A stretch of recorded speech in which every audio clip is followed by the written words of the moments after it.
a meeting, according to the insiders that we had on that particular area, said went south. We're going to look at it. And by the way, I'll be telling you of other CSs who've seen their positions completely moved out. We do have the likes of Alfred Mutua, Musalia Mudavadi now, who is essentially PSC, Foreign Affairs. Alfred Mutua essentially goes to Foreign Affairs, from Foreign Affairs to Tourism. And Moses Kuria, the biggest shift, isn't it? From a trade to public service. We'll be telling you exactly what that essentially means. Get the conversation going on Lookuptv across all your social media platforms. The hashtag is the morning drift. My name is Simba Kiage. For now, let's take a tiny breather. Once we come back, I'll be taking you straight to whatever it is that you're waking up to in your newsrooms. Good morning.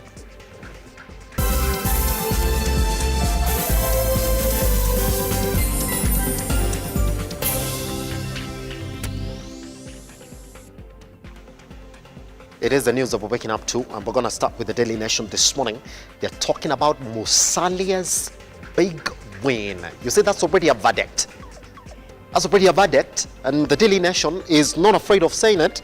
They're saying Musalia's won in this latest cabinet reshuffle. All right? And they're saying Office of the Prime Cabinet Secretary and Ministry of Foreign and Diaspora Affairs. Now that is the portfolio for Musalia Mudavadi. That's what they're saying. So Aisha Jumwa she's now been moved to Gender, Culture, Arts and Heritage, right?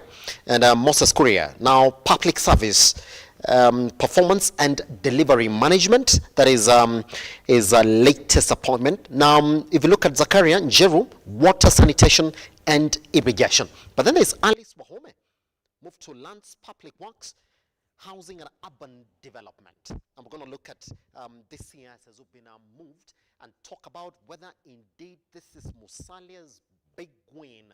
Remember, Rigiji is saying that he doesn't enjoy going around the country or outside the country talking to people, that he'd rather stay here.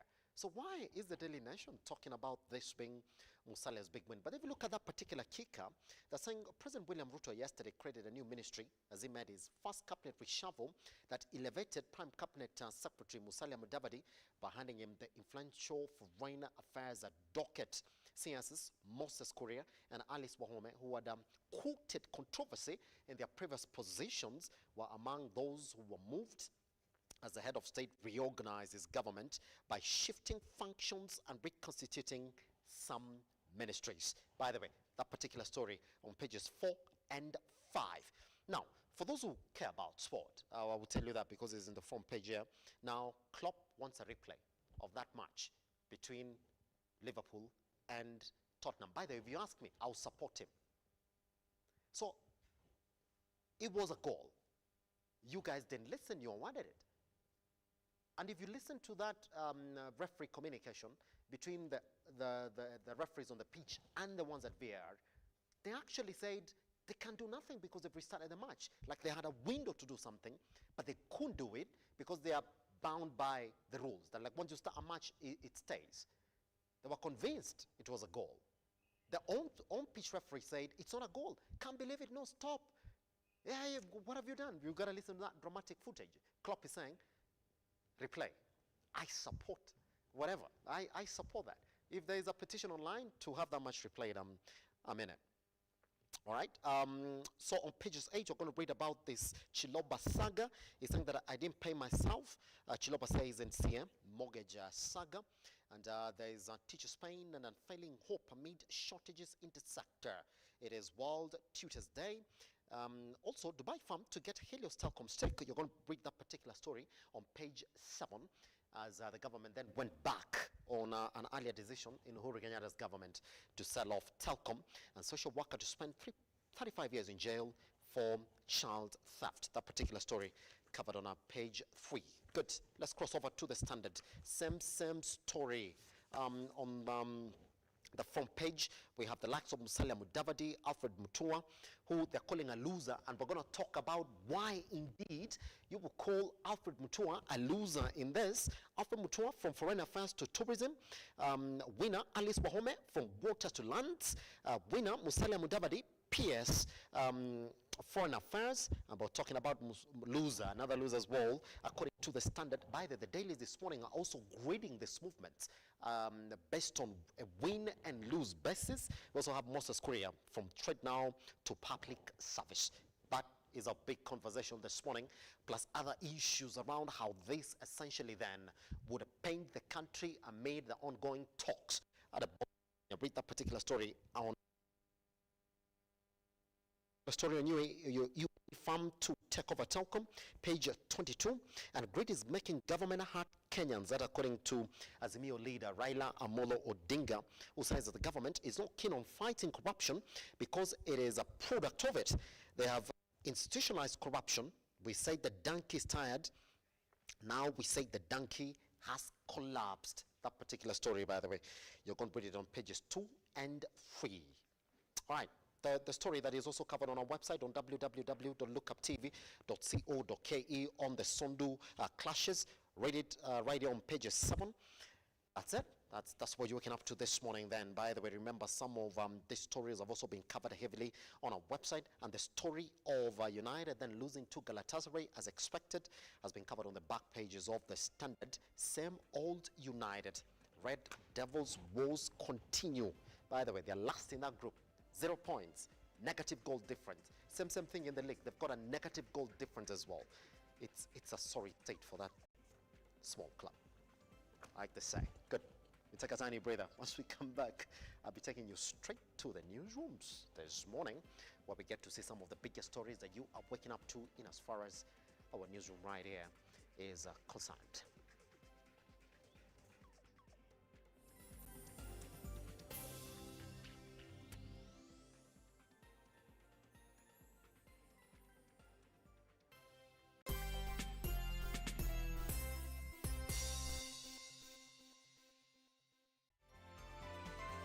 Infinity Industrial Park is one of the largest private industrial parks located along Eastern Bypass, Nairobi. Who was appearing before the National Assembly's Public Investment Committee on Governance and Education, instead blamed the management of the varsity. Mevin Getembe opens a bulletin this morning.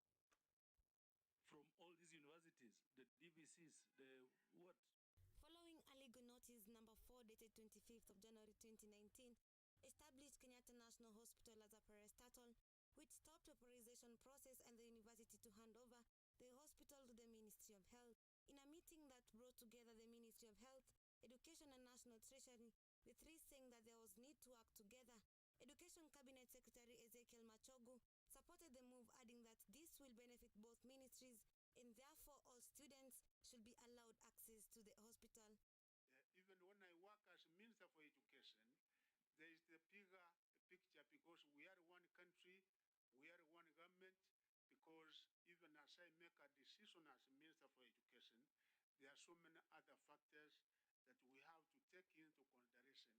According to the Ministry of National Treasury, construction of Kenyatta University Teaching and Referral Hospital was financed by a way of concessional loan agreement between the Government of Kenya, represented by the Ministry of Finance as the borrower and the Export-Import Bank of China as the lender, for faculty of close to 9 billion, which the ministry says neither Kenyatta University nor Kenyatta National Hospital is paying. I have to actually state that the construction was commenced and actually completed, and this is a burden that is being shared by the government. It's under the ministry, the National Treasury. That's the first thing. The second thing is the financing of that construction, and the construction that started in June 2011, and the government was represented by the Ministry of the Finance, which was the borrower, and this costed approximately 8.7 million. But the most important thing is to clarify that neither the university nor Kenyatta, it is important to clarify that neither Kenyatta University nor Kenyatta University Teaching and Referral Research Hospital is carrying the burden of repaying their own.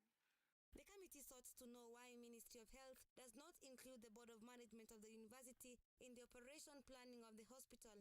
Health Cabinet Secretary Susan Akuminsha, in response, now says she will engage all relevant authorities and will make sure that all students are allowed access into the faculty. We have had over 500 inquiries of Kenyans who would like to use that facility. So far, the waiting list, I'm told, is over 100 people already confirmed waiting to use the facility. Therefore, even as we discuss, we may want to put the bigger picture into perspective of the patients that will be waiting to be served. Mevin Getembe, Lookuptv, Nairobi. Still on that, Health Cabinet Secretary Susan Nakuminja has stated the government funding the Kenya Medical Supplies Authority in a bid to curb the shortage of drugs in the country. Appearing in the National Assembly to answer questions regarding her docket, Nakuminja noted the challenges and that modifications are being made to make the fund more successful.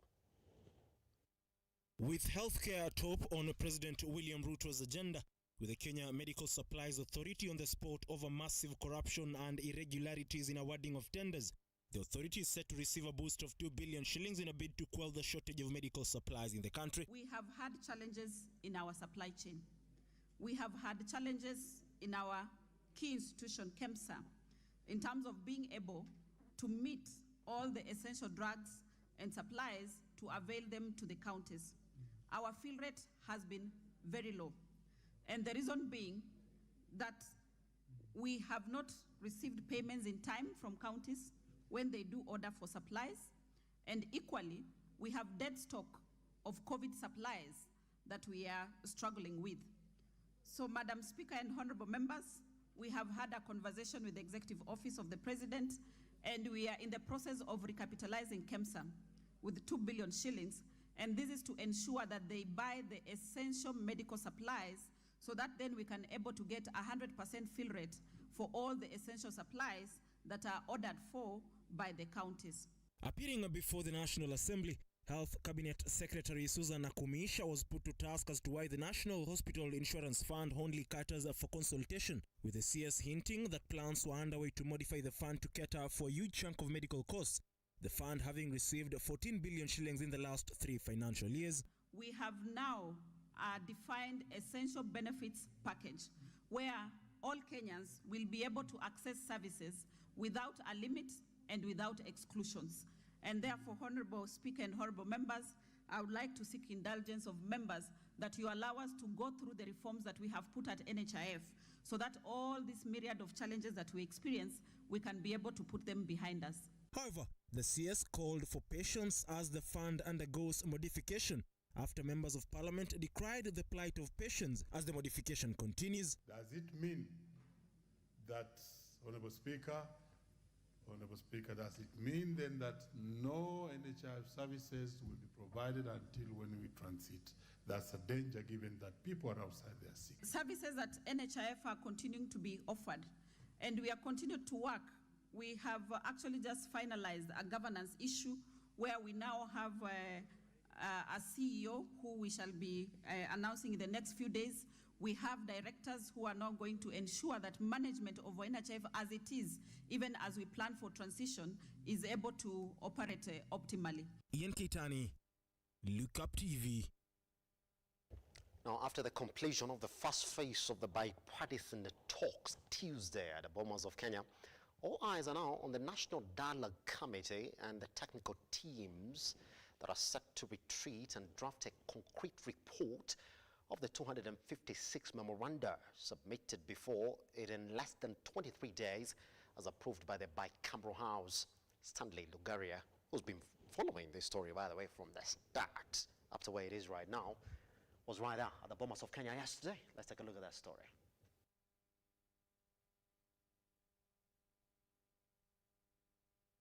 The bipartisan talks anchored on 5-point agenda including electoral justice and issues related, including restructuring of the Independence Election and Boundaries Commission, boundaries and delimitation review, review of the 2022 presidential election results, incorporating in the constitution the office of leader of the official opposition and the office of the prime cabinet secretary, infidelity to political parties was the discussion, and finally inclusion in the constitution the National Government Constituency Fund, the National Government Affirmative Action Fund, the Senate Oversight Fund and the Ward Representative Fund. What would your view be in the establishment of new constituencies or new county boundaries that are largely along ethnic lines?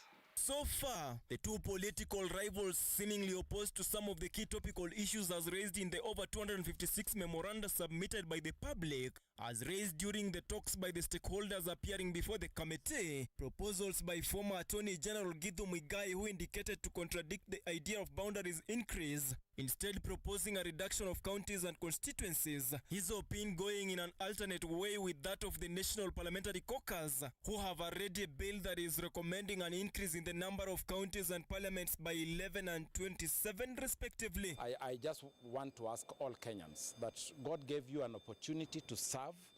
Please, when you have served and people have respected you, let other Kenyans also serve. And also, get our opportunities, because there is no other way. The government is the biggest employer, and the business of government is to create opportunities. So if one of the opportunities is to have additional counties so that people can get employment, so be it. Despite the hard task ahead, there is already tension between the two rivals on certain agendas, such as on the issue of reforming the elections, with Kenya Kwanza strongly opposing the proposals to review the 2022 presidential results, while Azimio stressed the need to why the results need to be audited. It is a critical thing that we're involved in. We are not taking our responsibility lightly. We hear your challenge that a lot is expected of this small team. We will do the best we can. Help us out also out there, because there are people who feel threatened somehow by the work of this committee. We mean no ill will to anybody. We just want our country back. Stakeholders have insisted that some of the proposals can be done without a referendum, through a debate to be raised, discussed and approved by at least 2/3 in both parliaments. Pro rata, that means that it is about a third of the population. So if we get 9 billion shillings in Migori every financial year, then it means now the new county is going to be Kuria County with 3 billion shillings, no, 4 billion shillings, and the remaining 5 billion remains with the original Migori. So there is no additional money. It is the same money that is coming from the 15% shareable revenue on matters devolution. At the end of this month, the committee is expected to have completed preparing the report to present to the speakers of both houses. Stanley Lugaria, Lookuptv. Here's the thing. The majority of Kenyans have been talking about, and I will read that in summary because that makes the back end of our conversation shortly then, that indeed Alfred Mutua has been technically demoted. Moses Kuria, technically demoted. Aisha Jumwa, they're saying technically demoted. Rigiji, technically sidelined. The likes of Musalia Mudavadi, technically promoted. Alice Wahome, technically promoted. So they're asking, we did not see any firing. No, there was no firing. So if indeed we're classifying the recent cabinet reshuffles on the basis of performance, then better questions are going to be asked. Then we're going to look at exactly what Moses Kuria said without saying yesterday, immediately after the reshuffles. So instead of him tweeting a picture of himself, when I looked for a very nice picture of Ricky G, posted it, cryptic.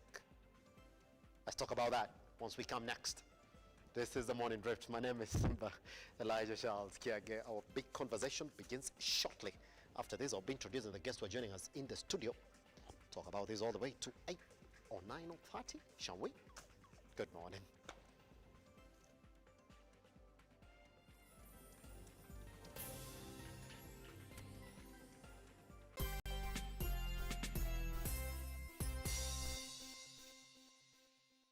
Did you know that 17 women die every day in Kenya during a childbirth? We lose about 39,000 newborns due to preventable conditions like malaria, neonatal sepsis, as well as diarrheal diseases. And guess what? These deaths of mothers and newborns, they are both preventable. Toto Care Box is an organization that's extremely passionate about reducing maternal and newborn deaths, using a simple box, a simple public health initiative that is a box, and life-saving education. Today we are at St. John's Hospital here in Githurai. We are here in conjunction with Total Care Box. Mimi ya leo kwanza ni kushukuru RUTO Foundation wakiwa pamoja na Total Care kwa sababu ya kuangalia mama wetu. I really feel very honored by RUTO because I never even thought anybody could think about us, the way you have done. And thank you very much. Lucy, we just want to tell you from RUTO that you're one of our first Shuja. Every time you play Lotto, 25% goes to the RUTO Foundation, which supports our fellow Kenyans through various causes. Thank you for your help. Together, we are changing lives.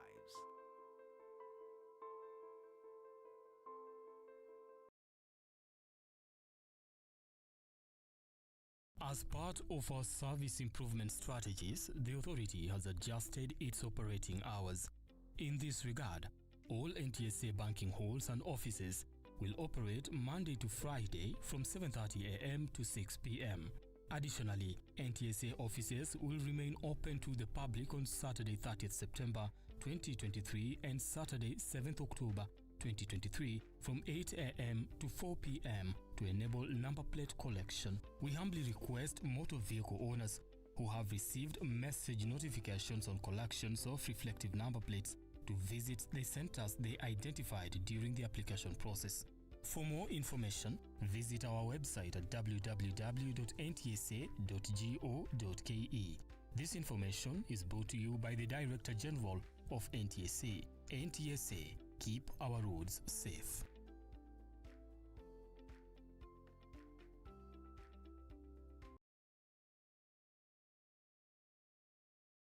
Are you an SME looking for a media partner?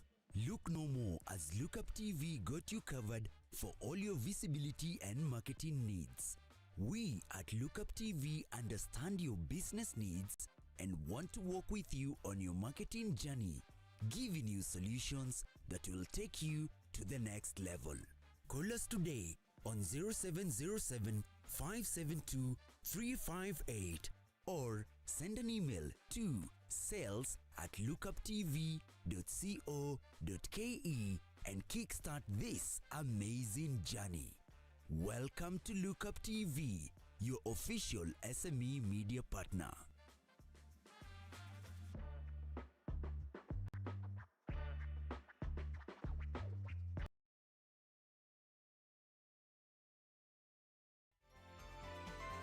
Infinity Industrial Park is one of the largest private industrial parks located along Eastern Bypass, Nairobi, which provides modern infrastructure for smooth operations for industries and business enterprises. Infinity Industrial Park offers world-class amenities and facilities with wide roads, a police station, a power substation, fire station, public transport stage, hospital, and shopping mall. In addition, Infinity Industrial Park also offers CCTV cameras, 24-hour private armed security patrol, sewer, water, fiber optic cable, and 3-phase power connection, added to public utility, canteen, and dining areas. Sail on the golden opportunity to invest in Infinity Industrial Park, fully serviced warehouses at a special price of 3,569 Kenyan shillings per square foot. For more inquiries, visit our website infinityindustrialpark.com.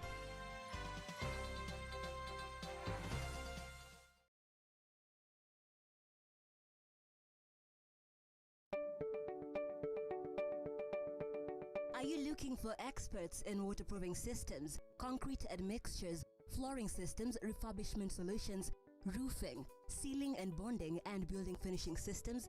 Look no more, as Simba Kiage got you covered. With over 113 years of experience, we offer our customers a comprehensive one-stop shop experience and the best technical support. Our products are available in all leading hardware stores and building merchants across the country. Call us today on 0711 140 232 or 0786 140 834 or email us on sales@ke.seeker.com. Seeker Kenya, building trust.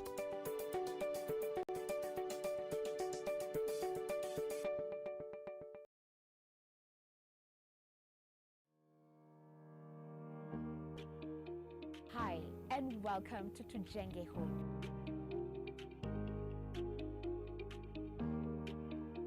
Your number one show when it comes to all things architecture, real estate, property development, interior design. You get it right here on Tujenge Home. When the food is ready. You want to serve them? Dinner is served. Let's go. Let's go.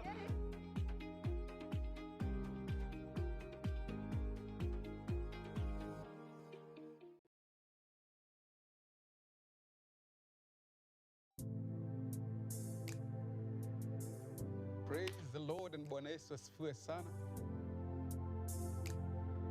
My name is Pastor Josiah. I'm from a ministry called Reconcilers World. God gives strength to the weary. I am, Jesus is speaking. He says, I am the door. Then he says, anyone who enters in through me will be saved. The Lord is my shepherd or shepherd.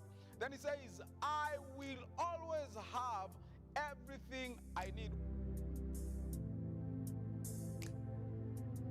God desires to guide you.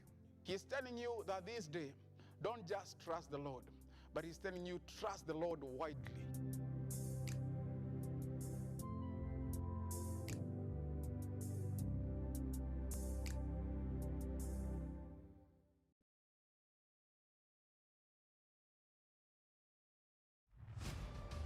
As the night falls, we come to life to bring you a comprehensive broadcast from the numerous events happening across our 47 counties. When it breaks, it matters, and each story is important. If it's Thursday, join me, Nancy Lima, and my able panelists as we break down the law jargons and analyze the Constitution in a way only you can understand. The news cycle never stops, neither does time. We cover each and every sector and present to you factual and accurate occurrences. This is where facts win the day. Join me, Nancy Lima, Ian Keitani, Tuesday, every Wednesday, Thursday, as from 9 p.m. on The Insight, only on Lookuptv.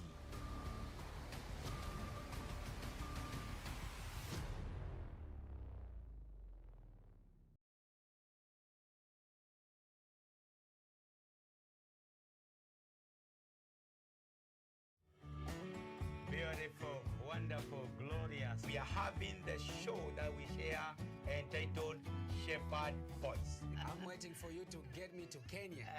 That's what I'm waiting for you. God is the source of every blessings that flow into your life. And I know that God is going to bless you and to do a new thing. Pray, pray, pray. Pray, pray.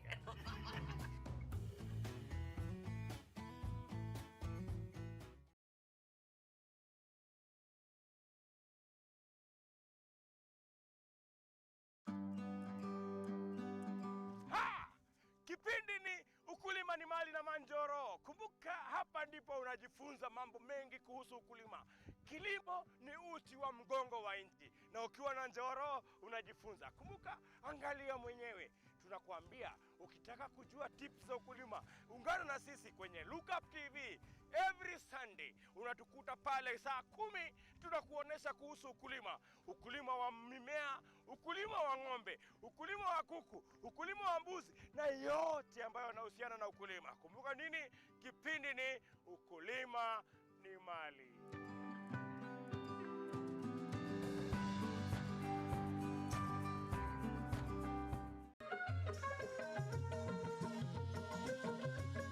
Karibu mtazamaji kwenye kipindi cha jamii na itikadi. Kaini kitako tuna mengi. Mapenzi yanapoanza watu huitana bebi na majina mengine matamu matamu, lakini baadaye penzi linapogeuka na kuwa shubiri, mtu anafikia kwenda kumtafuta mke mwingine. Itakuwaje? Yule wa kwake nyumbani labda hajamridhisha. Ni sawa ama vipi Malkia? Dadangu, wanaume ni kama maembe. Huyu ni mwanamume atakuja abadilike. Mwanaume mwenye wanawake wengi hata katika uchumba, kwenye ndoa ataendelea. Mtu na tabia yake hawachi. Ile umbo la kike likishaanza, kila kitu kishaanza kuwa mahali pake. Ningependa kukuona. Sijaenda mahali ambapo mimi nilisikia mtu ati huyu alikuwa shujaa, alikufa katika mstari wa mbele wa ndoa. Sijawahi sikia mimi.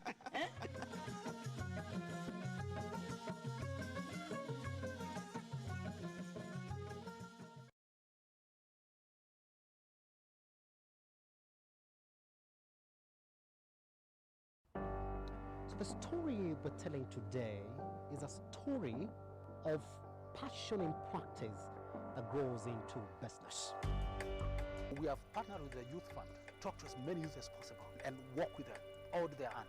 It is an expose of captains who have decided to take on challenges in different sectors and industries within the country. My mentors had also not started as CEOs. They grew up and they showed me how they grew in the organizations. So that's what motivated me to actually do international business. And it was a good experience. As an individual, support in bridging that care gap, part of me also to offer a solution. I want to leave this world a better place than I found it. This is the Captain's Arena. My name is Simba Kiage.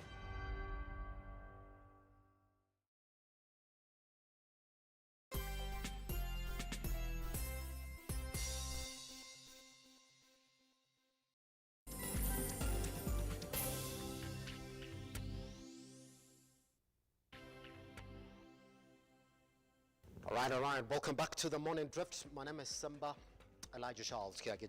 Joining us shortly on this conversation. We're going to introduce to you Dr. Justice Juma, who's a party leader, Justice and the Freedom Party. We also do expect then Prof. Fredo Gola to walk into the studio shortly, so that they could also join Brian Kiplimo Bono, who's a constituency office manager, Eldama. Good. Is in the studio. But before I introduce him, let me introduce then the subject or the center stage of conversations this morning in as far as the political economy of Kenya is concerned. Another reshuffle. A big one. Just 1 year plus a couple of months then. Actually, just 1 year of President William RUTO in office. Now, let's talk about it.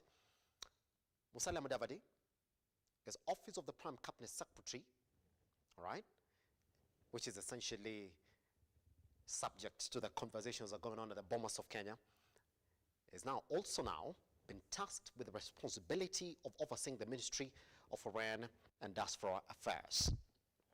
Rebecca Miano, officially now, Ministry of Investment, Trade and Industry. Alice Wahome, Ministry of Lands, Public Works, Housing and Urban Development. Zakaria Mwanginjeru, Ministry of Water, Sanitation and Irrigation. Penina Malonza, Ministry of East African Community, their South and Regional Development. And Dr. Alfred Mtua, from Foreign Affairs to Ministry of Tourism and Wildlife. Moses Kuria, Ministry of Public Service, Performance and Delivery Management. Aisha Jumoa, Ministry of Gender, Culture, Arts. Well, some of the dailies have weighed in on these movements this morning, and they've classified them as wins and losses for majority of the people that are involved in it. One man has come into the conversation, Rigathi Gachagua. And there's also another man who thinks he's in it. That is Moses Kuria. Tweeted a cryptic picture of Rigathi Gachagua yesterday, immediately after those reshuffles, and left it there. Good. Rona, how are you doing, sir? Thank you. I'm very well. That's it. Just To add, Yes. you said Eldama, it's Eldama Ravine. It's When you say Eldama. Eldama, the Maasais may take it like, okay, it's Eldama Ravine. Like it's There's Eldama a Ravine, constituency, isn't it? yeah, Yes. formerly called Yes. Koibatek. That's it. Koibatek sub-county, yes. Happy to have you around, sir. Thank you. Yeah, I hopefully really the journey here wasn't. No, we used to, because office is in Nairobi That's and it. back there, Mhm. and we travel with the boss almost every other That's it. time. Movement up and down. Yeah. We don't have an airstrip in Baringo That's Falls. We don't have an airport, so definitely we are food soldiers. Hopefully something to think about. Anyway, Yes. here's I want to start like this. I want to start this conversation from a general perspective. Correct. And if my director then can essentially take us back to what the Standard had this morning. The Standard essentially classified all those movements in this form, winners and losers in this cabinet reshuffle. Good. They looked at Moses Kuria, they said, big loss. Yes. They looked at Alfred Mutua, they said, ooh, big loss. Guess what?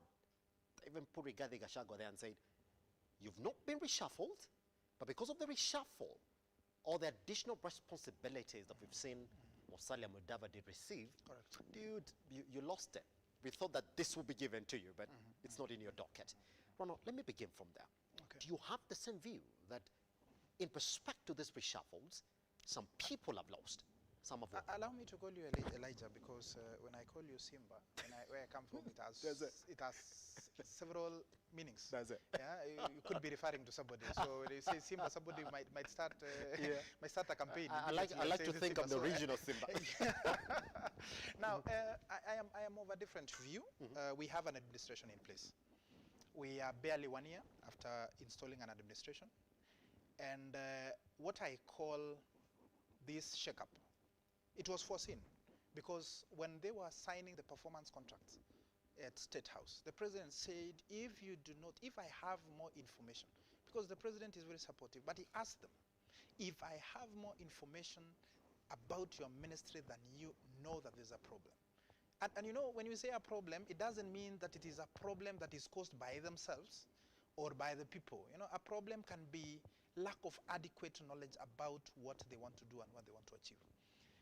What I refer to this shake-up as, with respect to the president and the deputy president, is that this is management. You have to manage your team. Just like football, just like any other team, when you feel like the midfielder is not playing well, sometimes you can do a substitute. But this one was not a substitution. This was a management game, because for you to deliver, then you must have knowledge about the ministries that you're running. You must know all the departments. You must know what is happening in each and every department. Yes. And if you are incapable of doing that, demotion would be putting you on the bench. That is firing, okay? But these people were managed. Some of them, their jobs were trimmed to allow them to manage that responsibility. But for Musalia Mudavadi, I want to be very categorical about that, because in this administration, there are two people who have held the highest positions in the offices in this country. The former deputy president, who happens to be the president of the Republic of Kenya, His Excellency William Samoei Ruto. That's it. We have Musalia Mudavadi. You can clearly look at history, and you can remember that Musalia Mudavadi was once a vice president, correct? Yes. So the responsibility that he was given was vague before. It was prime cabinet secretary. What is prime cabinet secretary? Because in the previous regime, what would refer as the prime cabinet secretary was Matiang'i. And Matiang'i was a performer. However, what is it about the prime cabinet secretary position? In that position, there was another position that was created for the spouse of the prime cabinet secretary. Yes. The office of the spouse of the prime cabinet secretary, okay? This makes it a very big office. This man is an experienced person, having been a vice president in the past. If you look at the way he's carried himself since this administration came into place, yes, he is somebody who has shown a presidential code. He's somebody who has been sent by the president outside several times compared to the rest of the team to represent him. Therefore, I felt like the job that he had was not enough for him, so he had to be added responsibility. Notwithstanding, Musalia Mudavadi, despite the narrative that he didn't bring sufficient votes to the Kenya Kwanza regime, Okay? Yes. Notwithstanding, the level of his experience and expertise is valuable. And he's a valued member of that team. I can't relate to, I cannot relate so much with Alfred Mutua because I think as well they have to do some balancing. Does it? Ministry, the Ministry of Tourism and Wildlife, it's a great ministry. It is the backbone of the society, is the backbone of the revenue for this country. Does it look at it like that? People don't imagine, because how many tourists? Because these two ministries are intertwined. Yes. Foreign affairs and tourism. Yes. When you are going to set the links outside there, what are you trying to? You are trying to pull investors. When you are pulling investors, these investors can be in form of tourists when they come to the country. Remember, the revenue raised through tourism is currently picking after the COVID pandemic. That if you are in the foreign affairs ministry, every time the president walks out, every time we have important visitors in this country, every time the president is negotiating for deals, that you are the right man, hand man for the president. You're not going to be anymore. But the question is, being there and the president is there and being given a responsibility that is semi-autonomous, what would be better? So it is management. He's managed the team. However, I would... in respect to that particular function, now given Musalia Mudavadi, that's somebody telling you, more presidential than you are. It's a demotion. He's more presidential, but not than you are. This is a team. In fact... I think we have a problem with classifying the ministries in this country. Now it seems we are saying that the Ministry of Interior and Coordination of National Government is more superior than the Ministry of Education. Is it not? It is not, because what would you do without an education in this country? What would you do without education in this country? Education is more important as security in the country. Do you agree, though, that there's some ministries that you have to give the right people, the closest people, people with the right ambitions, though? Which ministries are you talking about, for instance? For instance, the Ministry of Treasury in this country. Ministry of National Treasury. Planning. Correct. Isn't it? Correct. That if you put there... Let me ask you now. I'm getting you because you're saying you need to put a trustee, somebody whom you trust, somebody whom you depend on. Sharp. And sharp. Definitely, because representation, this is a ministry that is in charge of resource allocation, collection from resource allocation, the monetary and the fiscal policies of the country, which is very important. Yes. But equally, if you look at the Ministry of Education, what happens today if there's no Ministry of Education? What happens today is there's no Ministry of Public Service. There will be no service delivered to the Kenyans. What happens to the government?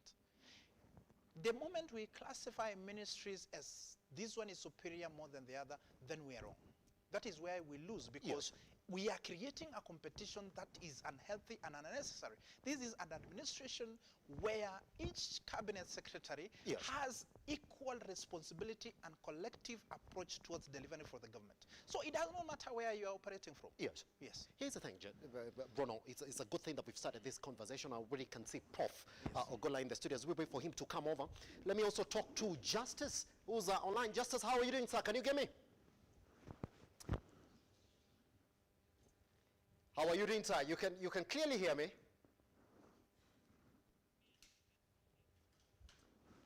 Could you kindly check whether you have muted your microphone so that we can bring you into the conversation as well?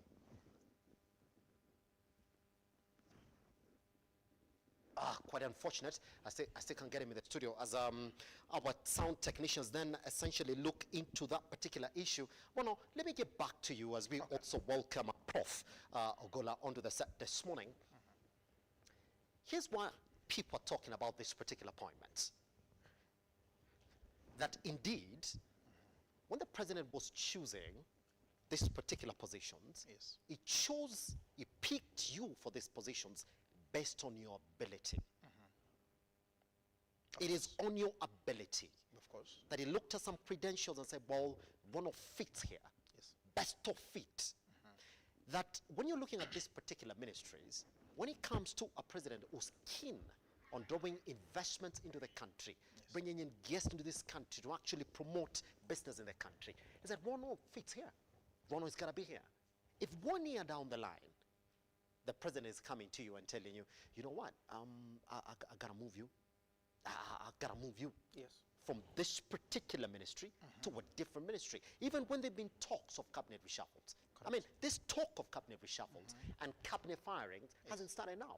It started a few months ago. Okay. So when it happens then, Ronald, you and I have to think or have to agree that this is essentially a reshuffle that is as close as it can get to a demotion.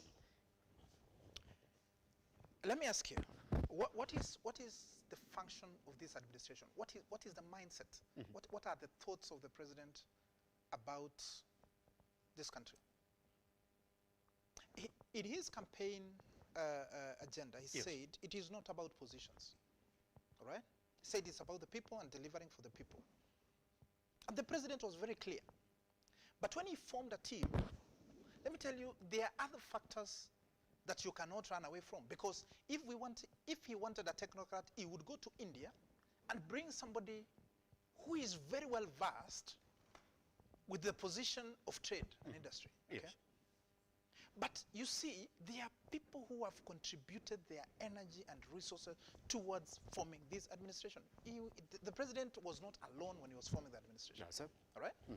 Now, you have to pick from these people who have worked. They may not be the best, because if you say the best, then you're giving a wrong impression, because is it the best in the world, is it the best in the country, or the best in the Kenya Kwanza team? For that particular position. For that particular out of the position, team that you have. because out of the team that you have is best for that particular position. But remember, even as you work, even in the farm, when you farm today, you can be the best farmer this year. You can get 42 bags, for instance, per acre of maize. All right? You can harvest 42 bags per acre of maize. But the next year you realize that you have 38. You have to realize that there is a problem. What is that problem? Is it you? Is it the ministry? Or is it your understanding? So the president looked at the credentials of these people and placed them. Yes. But you see, he also has the mandate to guide.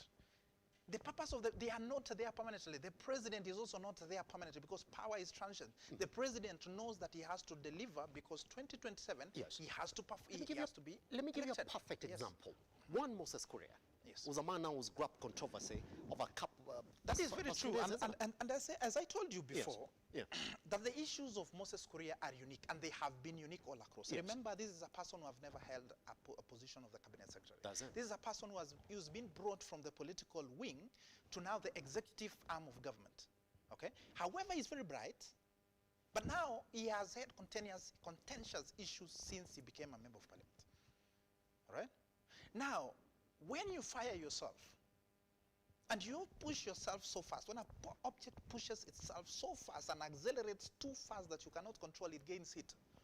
The moment it gains momentum, it gains heat, and the velocity increases until the time the object melts. Yes.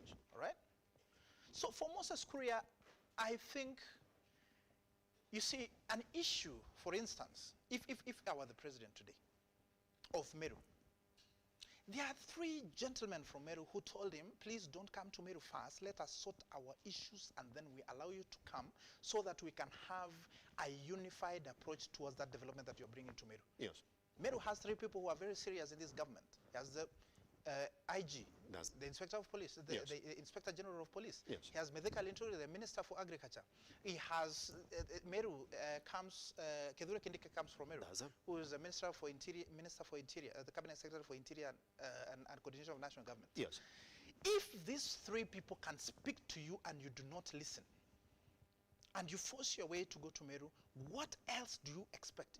In fact, you would have been fired, but because you have made sincere and effortless contribution to this team, then we have to manage you. And that was managed. It is part of management, because he's not a bad guy, but it's only that he made a mistake. Everybody makes a mistake. But he has now been managed to a position where we know the president can be able to control. No, I like the way you're putting it, that it's just management, but in this view of him being moved from that particular ministry to Ministry for Public Service, is that not you being told, hey, come on, man, very, very important ministry. I do not think that people like you, with the sentiments that you're going across the country. I want to give you an example. Yes. Maybe you wanted to be an astronomer. Does it? When you reach Form 2, you are doing so poorly in physics. Right? And you want to be an astronomer. What does the teacher tell you? You know, Elijah, I'm sorry, You really love this physics, but you're still getting a D+. Okay? Please transition to journalism. That is why you are here. That's it. That is a That's it. possibility. But it means you are not incompetent. It's only that you are not able to do the job. And it is not, yes. it's not emotion. No, incompetent It in is that particular change. No, it is just inability to do it. That's it. There's a difference between I'll incompetence. become Okay. How are you doing, sir? Thank you very much. Ooh, happy to have you around. Thank you. How are you? Pleasure. Yes. It's a good thing you've joined us. I want to throw you directly into the conversation we're having this morning. That indeed, if you look at the newspapers this morning, that the Standard is essentially gone right directly to the reshuffles that the president has made and has classified those reshuffles as those people who've won and those people who've lost in this reshuffles. We are at the position of essentially looking at one Moses Kuria, a man who's been in the headlines, fighting the media. After fighting the media, some international trade expatriates that are coming into the country are saying, now we can't talk to Moses Kuria. We cannot. Regarding Gachagua, even called him into a crisis meeting. Say, hey, we gotta manage you, man. Can't go right ahead and speak like this. There was a public outcry, or even how Moses Kuria was communicating about the tax in the country, the fuel prices in the country, and the cost of living generally. Latest one being him telling Kenyans it's going to get to 280 come February next year. Be ready. Another guy was going to sit here and lie to you. And you can't go right ahead and start complaining about the cost of oil in this country. Ukiona imeenda sana, chimba kisima yako bana. Then we knew very well that this talks about cabinet reshuffles was looming and cabinet firings. We haven't seen a firing, we've seen a reshuffle. Is it right then, the way the Standard is putting it this morning, that out of those reshuffles, it is as close as demotion as it can get, that essentially, technically, Moses Kuria has been demoted? Well, I mean, first of all, thank you very much, Simba, and also thank you very much, our viewers. This is a very intelligent conversation. No, sir. And let me tell you, the issue of win-lose, as a governance expert, as a economist, the person who should win is Kenya. So I don't care whether Musalia Mudavadi wins, or is Gachagua who has won, or Moses Kuria. Yes. Let me ask you, why do we have these leaders in office? Is to serve Wanjiku, is to serve Morar, Yes. is to serve Atienos, Onyangos. If they are never there for their win or lose. So who has lost? For me, the person who has lost and has been losing and continues to lose is the Kenyans. And that's my main concern. Is the president thinking about the people, or who is in the cabinet who is winning or losing? So Yes. that's my main question that I ask you. If you do any reshuffle at home, I'm sure some of us cannot do reshuffle at home. Do you make the children win, or you as the husband that wins? Anytime your wife wins, your children wins, you win. Because when there's peace at home, you drive home. I always talk about that your very nice car. Yeah. When you are parking it, you are walking into peaceful environment where you sleep well, isn't it? So when the president leaves State House today, driving along Githurai, maybe going through Kibera or whatever, are people saying, thank you very much, we have won, or Moses Kuria has won? Maybe let him go to Moses Kuria's home and have coffee, not going to the people, because Yes. the people should win, I can tell you. I've always told people that governance is not about the person governing, but it's about the person who is being governed. If you govern them, then you are governing. You cannot be governing these guys you have in State House and these ministries. And when will actually we people-driven? Is that a people-driven cabinet? Is it a people-driven reshuffle? That's my first thing. That's the it. second thing, if America said they don't want Moses Kuria as the CS for trade, and it has actually happened, then it is American cabinet, it's not a Kenyan cabinet, because it's very clear. Because if they said they don't want him, when the meeting took place in the US, the president went without Moses Kuria, and Edan Mohammed was being introduced as the CS. Maybe they wanted Edan Mohammed, but William Ruto, being politically smart, he has taken that a move in a way that he has not ruffled feathers with Moses Kuria. I remember Rigathi Gachagua said also that Moses Kuria is going nowhere. Where is he going to? So you could see a lot of confusion here. So in government, for me, William Ruto do not even need to do this reshuffle. William Ruto needs to replace these cabinets, not reshuffling. Reshuffling, like if you are losing a match, you take someone from number 9 to number 10 to number 8. If they are donkeys, they never score. If they are not horses, there's no horse in this whole cabinet. I heard you talk about education docket. Who is the horse there? Look at who was there before. Matiang'i was there before, isn't it? Magoha was there before. Yes. Can you compare those people's CVs with these CVs you're putting here? I like when people give an example about Singapore. But I find it hard when they are giving now the cabinet list, they don't follow Singapore. Singapore was about meritocracy. The current president who has been elected, new president, is the leading economist in Singapore. The topmost economist is leading Singapore. They don't make political decisions, they make economic decisions. So do Kenyans win politically or Kenyans want to win economically? I can tell you, for Wanjiku, Mora, Utieno, Wamalwa, what they want is unga, isn't it? Yes. So how is coastal living going to go down after the reshuffle?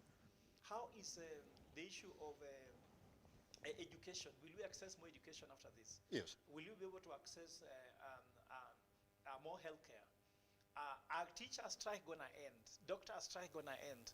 All these industrial action, are they going to end? Are we going to see more employment? Look at what happened in Abakasi. 7,000 people turns up for 100 job. If we are looking for 100 people, then you have 7,000 CVs. Do you know how long it takes even to skim through 7,000 CVs to find who is qualified? I'm telling you, we are having a country that's in a disaster. And maybe if I can be able to weigh into the discussion that I had you discussing with my friend here. Yes. On which docket is more important? Is it education or important is it internal foreign security? affairs? Is it internal security? You ask him a question. Yes. Is it not that you give to the person you trust? Let me tell you one thing. Simba, you work for Lookuptv, isn't it? Does it? Are you the closest friend to the MD? No. You don't have to. You just have to be qualified. I don't care. If I was running this country, I would appoint the most qualified economists to run treasury. I look for the best educationists with experience, but also with performance, track record, and qualification to be heading education. I don't have to appoint my brothers there. Then go there, appoint your uncle, your brother, with other people you trust. And how many people have failed because of the people they trust? If I go on the flip side, maybe I don't know that you support Raila Odinga. The people who had his campaign has always been his closest friend, isn't it? How comes he has never won with them?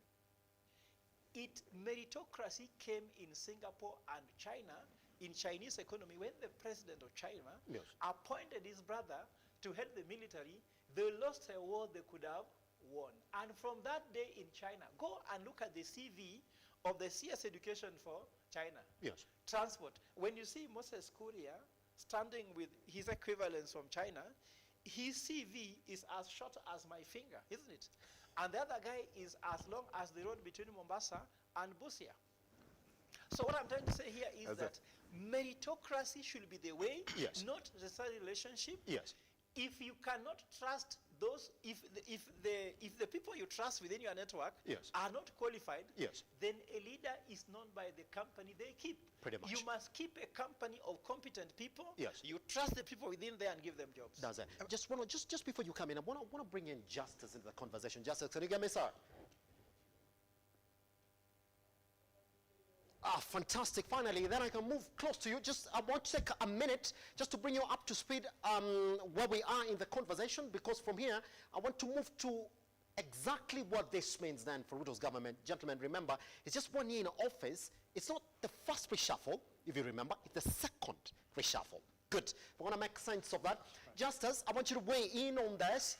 Do you believe that indeed this reshuffle is akin to demotions and promotions? Is that what we're talking about this morning? Well, we are a bit focusing on the symptoms and signs, not the root cause of what can render solutions to this country, because you can't remove from an exhaust boozer to another exhaust boozer that you've relieved environment, from the foul smell, and all those. So as we talk, the foundation of Ruto's government actually has been wanting, because if the foundation are wanting, what should they just do? I think that's the question. If you read the good book of Psalms chapter 3, verse 11. Yes. If the foundation is what definitely, whatever building, construction you're doing on that foundation will always crumble. Because foundation of Ruto's government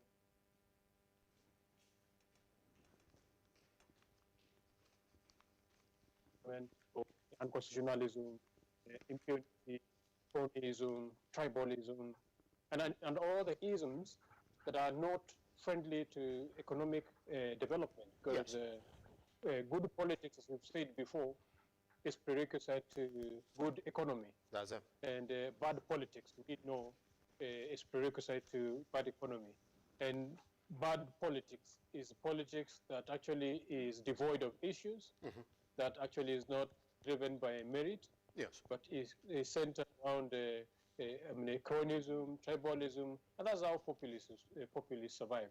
And ever since it began, we could have gotten it right if his policies focused on the right areas. Yes. Look at his policies on industrialization or on production, because if the exchange rate is as it is, the best would have been to find alternatives on how to produce more and export more.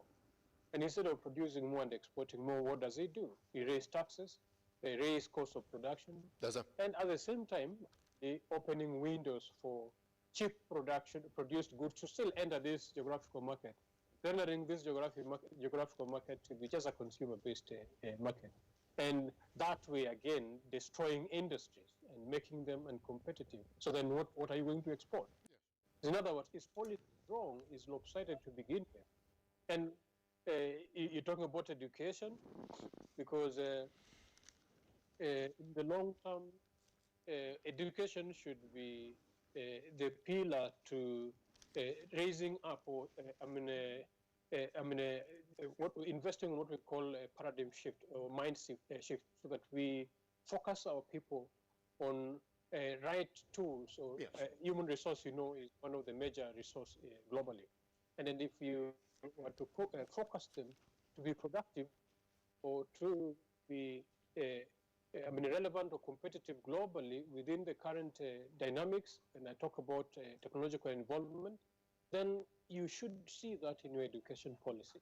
That's it. And as I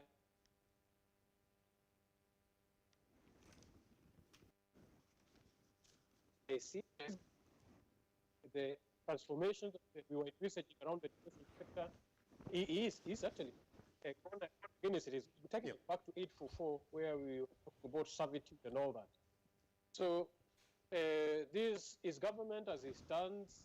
I think, yes, Kenyan needs to be and as alternative leaders, I think, yes, that's why we are coming out to start actually putting the right signs towards the right direction, so that citizens may not cast off restraint.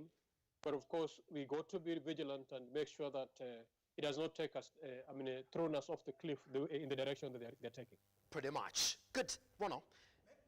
Now, just as you respond to that as well. Yeah. Let me first respond to Prof. Because something goes to the public opinion, Prof. Then you're going to cross my speed tomorrow, saying maybe you don't know whether I supported Raila Odinga or not. I want to be very categorical that I serve in this government where William Ruto is the president, and I supported him dearly, based on the Kenya Kwanza manifesto that they launched there before the elections. So I want to be very clear that I support the president. I supported him from campaign, and I wish to continue supporting him. It's my hope to support him. But again, Prof. has said something very, very, very important. However, I disagree, because you cannot compare the issue about politics and the process. The end product of a process is a result, okay? Yes. And the result is always dependent on the process. The process of recruitment for you to be in Lookuptv is that you have to be very professional. It goes through advert. But this other one, we have to go to an election, So there is a factor of politics. And this government is trying to seek political solutions where political solutions can work, and is trying to seek technical solutions where technical solutions can work. No, we do not live in space. Yes. What is the essence of being very professional and losing an election? Because we come from a contemporary society. Where I come from in Baringo, if the chief, there are things that the chief has to say, there are things that the village elder has to say before it is accepted by the community. If it is not decided by within a baraza that this is where we want to go, then it is not acceptable to those people. We live in an environment where politics plays a very important role to the development of our society. And that is why, even in the current administration, even the previous administration, it is about who comes from where and how, because there's a tomorrow. If we do away with the re-election of our president and do a 10-year term, then the factor of putting technocrats into that government can work. But remember, these are people who are trying to balance development and politics at the same side. Yes. Our politics is about representation. If you have a government that we feel we are not represented, it does not matter how much you are doing good, but we don't feel that we share a part of the government. And Kenya Kwanza government, everybody is feeling of those who contributed to the success of that Kenya Kwanza. Those who are tortured, those who are maimed, want to feel through representation by somebody who took them there. We feel like William Ruto was there, came with some people, okay? Moses Kuria came with a contribution to that group. You cannot say now, since you are the president, you are not going to listen to these people because they are not professionals. These people may not be professional and technocrats in whatever you want to do, but they are professional in politics. Ronald, if within 1 year, just before I cross over to Prof as well, if within 1 year, within your cabinet, actually, the first one was in under 1 year. Yes. You're doing a reshuffle. It was not a reshuffle, it's a shuffle, because it has not been done before. It's a shuffle. It's a shuffle, yes. Then it's not really not a shuffle. It's a name. You know, it's a cliche, shuffle. That's right. Shuffle is just mixing up. No, you're moving somebody from one position to another. Yes, shuffle is a shuffle. Shuffle. Yes. Remember when you're shuffling cards, it does changing the order. The intention is to not to have a pattern. Okay. The intention of a shuffle is not to have a pattern. The cliche of shuffle and reshuffle is a misused word. Okay. This is team management, and that is why I told you team management. Whatever you want to call it, if within 1 year, you're doing team management twice. It has been done once. Was that? Yes. Are you not pointing at a problem within your team? Now, there is no team that operates in perpetual perfection. Trust me on that. Even when you're driving, you cannot be in perpetual perfection. Yes. You have to be scratched at times. And what do? You have to think, sit and think. There is no perfect administration. And there is no perpetual perfection of an administration of a process. Trust me on that. It's only God that is perfect. Let me ask you. So if you don't do team management, for instance, the administration is a big thing, okay? It involves the president, it involves people, heads of departments. If you realize that the head of department or a cabinet secretary does not agree with the other, for instance, Alice Wahome and the PS in water, because the PS did his own things by redistributing the funds that were meant for other projects to specific projects. The money that was supposed to be spent on Chemususu water project in Baringo, was put in another project in Nyandarua.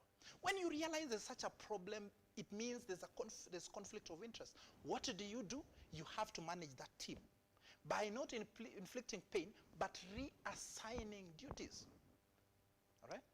Politically, yes, that's what you're saying. Yes, because whatever move you're going to make, you're just managing your politics within your government. You have to manage the politics in your government. You have to manage the expectation of the people. You have to manage Kenyans are not the exception in politics at this time. Who told you? Who told you? Who cares? Let me ask you, why? Just a minute. Who cares whether Moses Kuria retains his job or not? You think Kenyans care about that right now? I believe so. Because, assume today that what would be the effect of removing Gachagua today from being the principal assistant of the president. How many Kenyans would care that Gachagua is not the vice? How many times would you lose an election? Is there a possibility of losing the 2027 election? Yes, it is. So you cannot the president cannot do something that jeopardizes his political anchor in this country, while at the same time do anything that inhibits the development that is associated with that policy. Because why would we have the president in Kenya Kwanza? Why didn't we vote Raila Odinga? It is because we saw and we listened to what this guy said, and the majority of the people voted for him. And that is why he is the president, and if we voted for him because of a team. The basket of that vote is because of the people who contributed to that vote. That is politics. No, I'll be coming back to you on that. Okay. Here's the thing, before we talk about the Musalia Mudavadi and Gachagua case in this management, I'm going to use your words. Prof, just let's start by that. Is it a reshuffle? Is it management? And if we indeed, just 1 year within your government, you're managing and remanaging your cabinet on the sidelines of complaining about how some of them do not understand what their roles are, then as a Kenyan would like to think, oh, somebody's going home. Because our performance contracts here, by the way, Ronald, if I get a job in a private company and my boss complains that I got completely no idea of what I'm doing, that means I'm an ineffective employee, and in one way or another, I'm going home if I do not improve. But then, if I'm changed to go now to the back room, do you think I'm going to perform there? Let's address that before it's over to justice. You ask, is it a reshuffle? Is it a shuffle? Yes. Or is it management? No, sir. Let's first of all put context into the text. You know, text without context means nothing. Yes. We are coming at the background when the president appointed the cabinet. He had a meeting with them in Naivasha and told them they need to be taught even the etiquettes. Some of them, he said, even need to be told which side of the spoon to hold, which fork and the knife. So could you imagine appointing a cabinet that is still learning how to hold a fork and knife and the rest? He said it in Naivasha. And those can be quoted. And secondly, he was with them in State House during their performance contracting and said that he knows more about the ministries than them, which means they were more incompetent than the president himself, isn't it? He said that, my brother, just let me speak because I don't interrupt. You know, we are in a decent society. So he said himself that he knows more about those ministries than his own cabinet. And that means that he was saying they are incompetent because there are several ways to say it. And he said he needed a written apology. So far, we haven't seen that written apology. And I'm saying the president and the deputy president, they continue threatening people. If I threaten you, if I go home and tell my son, if you play, I'll slap you, then I don't slap them. Now, if you play more, I'll kick you, then I don't kick them. If you play more, I'll kick you. My son will know that my father is a joker.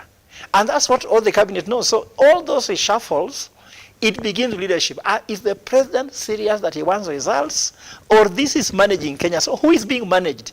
Is he managing the cabinet or managing Kenyans or managing politics? This for me is an important question to ask because sometimes he's managing Kenyans, not managing the cabinet, and they know they are doing nothing and saying, let's just reshuffle. Like I remember, even as a young boy, when I was growing up, there's a time when my mother had an issue with some people in church, and my father, I was a catechist, told my mother, just go and tell them you are very sorry, though we know they are very wrong.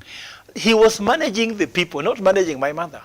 By my mother saying I'm sorry, he knows my mother didn't believe it, mean it. But it was important for her just to say sorry, so that those people can know that she's sorry, but they were wrong, according to her. Maybe they were right. So for me, the most important thing here is who is being managed and what is the end game. I'm happy that you are saying you are serving in RUTO's government and you are telling me that politics is more important than economics. I'm sure you guys need to tell Kenyans now, because this is what you didn't tell us.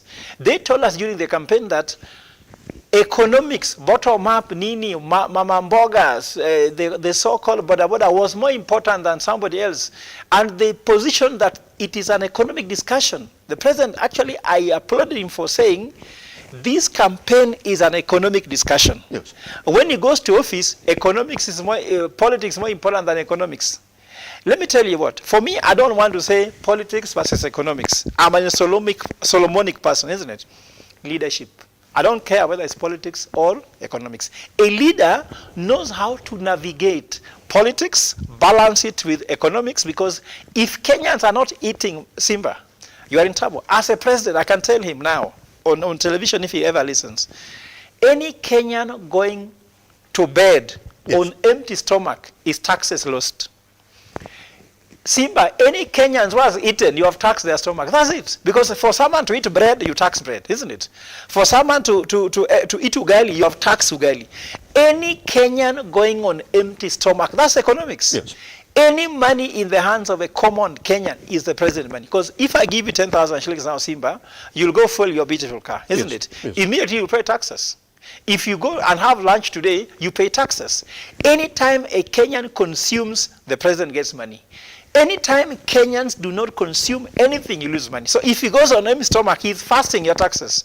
So do you want Kenyans to continue fasting taxes for you, or you want to give? Then second thing, the president has given the cabinet less than 1 year, isn't it? Isn't it? Yet he's telling Kenyans, wait even for 3 years for me to deliver. Why has he not given the cabinet 10 years? Cheragei says that 5 years is too few to execute, isn't it? But now the president can reshuffle within 1 year, which means he's also dissatisfied. Kenyans are equally dissatisfied, not just with the cabinet. Finally, I'll urge him, if you discover that by reorganizing this guy, he delivers anything, you also resign. Because if you can't deliver, what is your role in being office? If your cabinet can deliver, you can deliver, yes. You have reshuffled, yes. You have shuffled, you have managed, no results, leave office. And Simba, again, if you allow me, the problem the Kenya Kwanza cabinet lacks is coordination. Yes. Moses Korea was talking as if he's the head of treasury. Trade and industrialization has its own role, isn't it? You are talking the cost of living fuel in petroleum. There's a ministry for that. Everybody can say everything, anything, anytime in this cabinet. There must be coordination in government, yes. Where you speak, where you're supposed to speak. And then you talk about the issue of importance of ministries. Ministries, as per the current structure of government, I'm a governance expert. Yes. There's no... I want you to hold your thought there, because we have 45 seconds to go on break. Yes. Once we come back, I'll give you 2 minutes to complete your thought, and then rope in justice as well. Yes. Because that's where it begins then to get a bit interesting. There's something that Moses Korea posted yesterday. Immediately after that announcement, look for a very nice picture for the DP, posted it, and went quiet. There's something that has been avoided in majority of the dailies this morning, that Musalia Mudavadi now has a role as a prime cabinet secretary. It was neither here nor there. In fact, if you look at the functions of the DP previously, before this, and the prime cabinet secretary, it was the same thing. It was the same thing. But right now, it's got a foreign affairs office. Some people are saying, well, guys, my petition in court challenges the structure of government. Yes, that's it. Once we come back, Justice, Rono and Prof are in the studio with us this morning. Thank you, Simba. We're looking forward. Yeah. Yeah.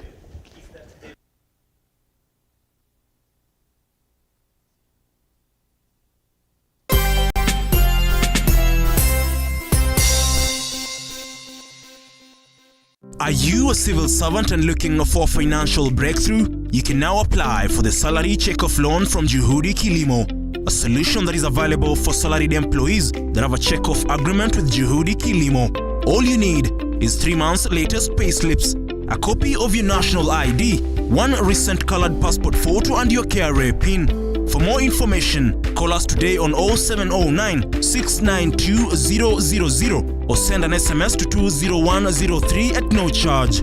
Juhudi Kilimo, investing in farmers, transforming lives.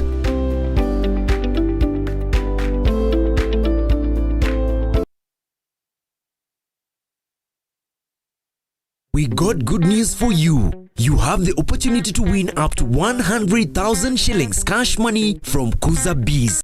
It's easy to participate. Just open M-Pesa, Lipa na M-Pesa, account number 82 54 54. Account name right, Lookuptv, then deposit 99 shillings only. Remember, the more you participate, the more the chances of winning. Hurry now and be one of the winners of the Daily Cash Awards. This game is BCLB licensed and is not open to persons under the age of 18 years. Play responsibly.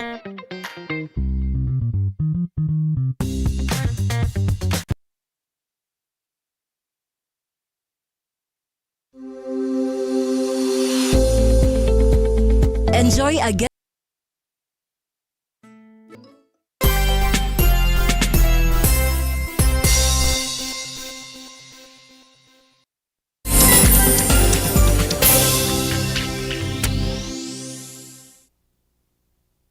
All right. Welcome back to the Morning Drift. My name is Simba Elijah Charles Kiage. I'm going to start with a statement then by Musalia Mudavadi. It's one of those few spoken. Also, Skuria spoke, but we don't know what he meant. Let's read what Musalia Mudavadi is spoken. It's a long statement, but I said, I'm deeply honored and humbled to have been entrusted by His Excellency President William RUTO with an expanded role in the reshuffled cabinet. Rono. hold on. Hold on, Rono. Hold on. I express my sincere gratitude to His Excellency for the trust placed in me by assigning me the additional vital role of the Ministry of Foreign and Diaspora Affairs. Completes the statement by saying, pamoja tudumishe hadhi ya Kenya ndani na nje ya mipaka yetu. Good, we're going to come and talk about that. Let me just give, Prof, I remember I owe you 2 minutes. Let me just give it to Justice. Justice, could you confirm you can hear me, sir? Yes, loud and clear. Justice, good morning. Can you hear me? And yes, I can hear you. Can you hear me? It's fortunate that we seem to have a technical issue with Justice this morning, because I want him to rope him in this conversation as we get that sorted out. Ronald, just before I come to you, because I owe 2 minutes to Prof. Prof. Yes. Prof, let me ask you first. No, let me just... Yes. I can hear you. Yes. You are talking about the structure of the government. Yes. The structure of government Yes. is the way that all cabinet positions are equal level apart from Treasury. Yes. Treasury must have a special sitting because of the issue of money, accountability, because all ministries are funded by Treasury. Treasury makes a budget, and Treasury is in charge of county government, national government, state corporations, so it does not sit on the same plane with any cabinet ministry. It's not just like another person. And that office is so important. Remember, the current president took the presidency because he controlled Treasury, he controlled the House, which is Senate, and he controlled Parliament, which means if you are controlling Treasury, even you can pass budgets through Parliament, you can do whatever you want, really. And that's why the issue. But the other thing of saying to say who won and who lost, so long as William RUTO directly controlled Treasury, yes, it doesn't matter whether Gachagua is control or what, because the win for Mudavadi in this context means that he was seen to be somehow inferior to Gachagua. And the fight here is between Musalia Mudavadi and Gachagua, who is closer, because even it can determine the 2027 succession. Who might be the best running mate for either of them? These are some of the things you have to read in this reshuffle as well. This reshuffle is not for Kenyans, reshuffle for preparation for 2027, reorganizing, managing the whole administration for 2027. And I was feeling pity for my brother here, who was trying to tell me that it is not bad when the president says he knows more about someone's cabinet more than they know. No, it's wrong. Because the JD of a minister, of a cabinet minister, cabinet secretary, is to advise the president. How can you be advised by someone who knows less than you know? Simba, if you employ me to your advisor, and you know that I know less than you know, fire me. In fact, if you even suspect that, I will resign myself, because I'm adding no value to you. Yes. And according to me, yes, if I add the context here, yes, the president knows that he strategically chose people who are less qualified than him so that he can manage them. In fact, let me tell you, this is a problem that even with men in marriages, some men fear even marrying highly qualified women, because women will ask them questions and say no because they want to marry yes women. And the president hired a yes cabinet. Yes. Sorry about that. Let me respond to Prof. Yes. Because first one, because he said when His Excellency the President was, the Deputy President was controlling Parliament. Yes. I want to disagree because there's a time that the budget for the office of the Deputy President was cut. Yes. And he was actually financing his office using friends and the rest of some of That's the friends propaganda. That's not possible. No, it's not propaganda. It's not Go propaganda. to the budget. It is not Yes. the truth. No, the budget can tell you. And you realize that the Uhuru administration, which he was part of after being kicked out, had a lot of control by using the state organs. So how can you say then say that they were in control of Parliament and the security apparatus? That is subject to question. Number two, yes. Prof has said, has alluded that the boss, this is my thinking, that the boss should not know more than you know in a certain area. Let me tell you, learning is a process. Even myself today, if you bring me on board and you realize that I have people sometimes are recruited for the potential that they have to learn, okay?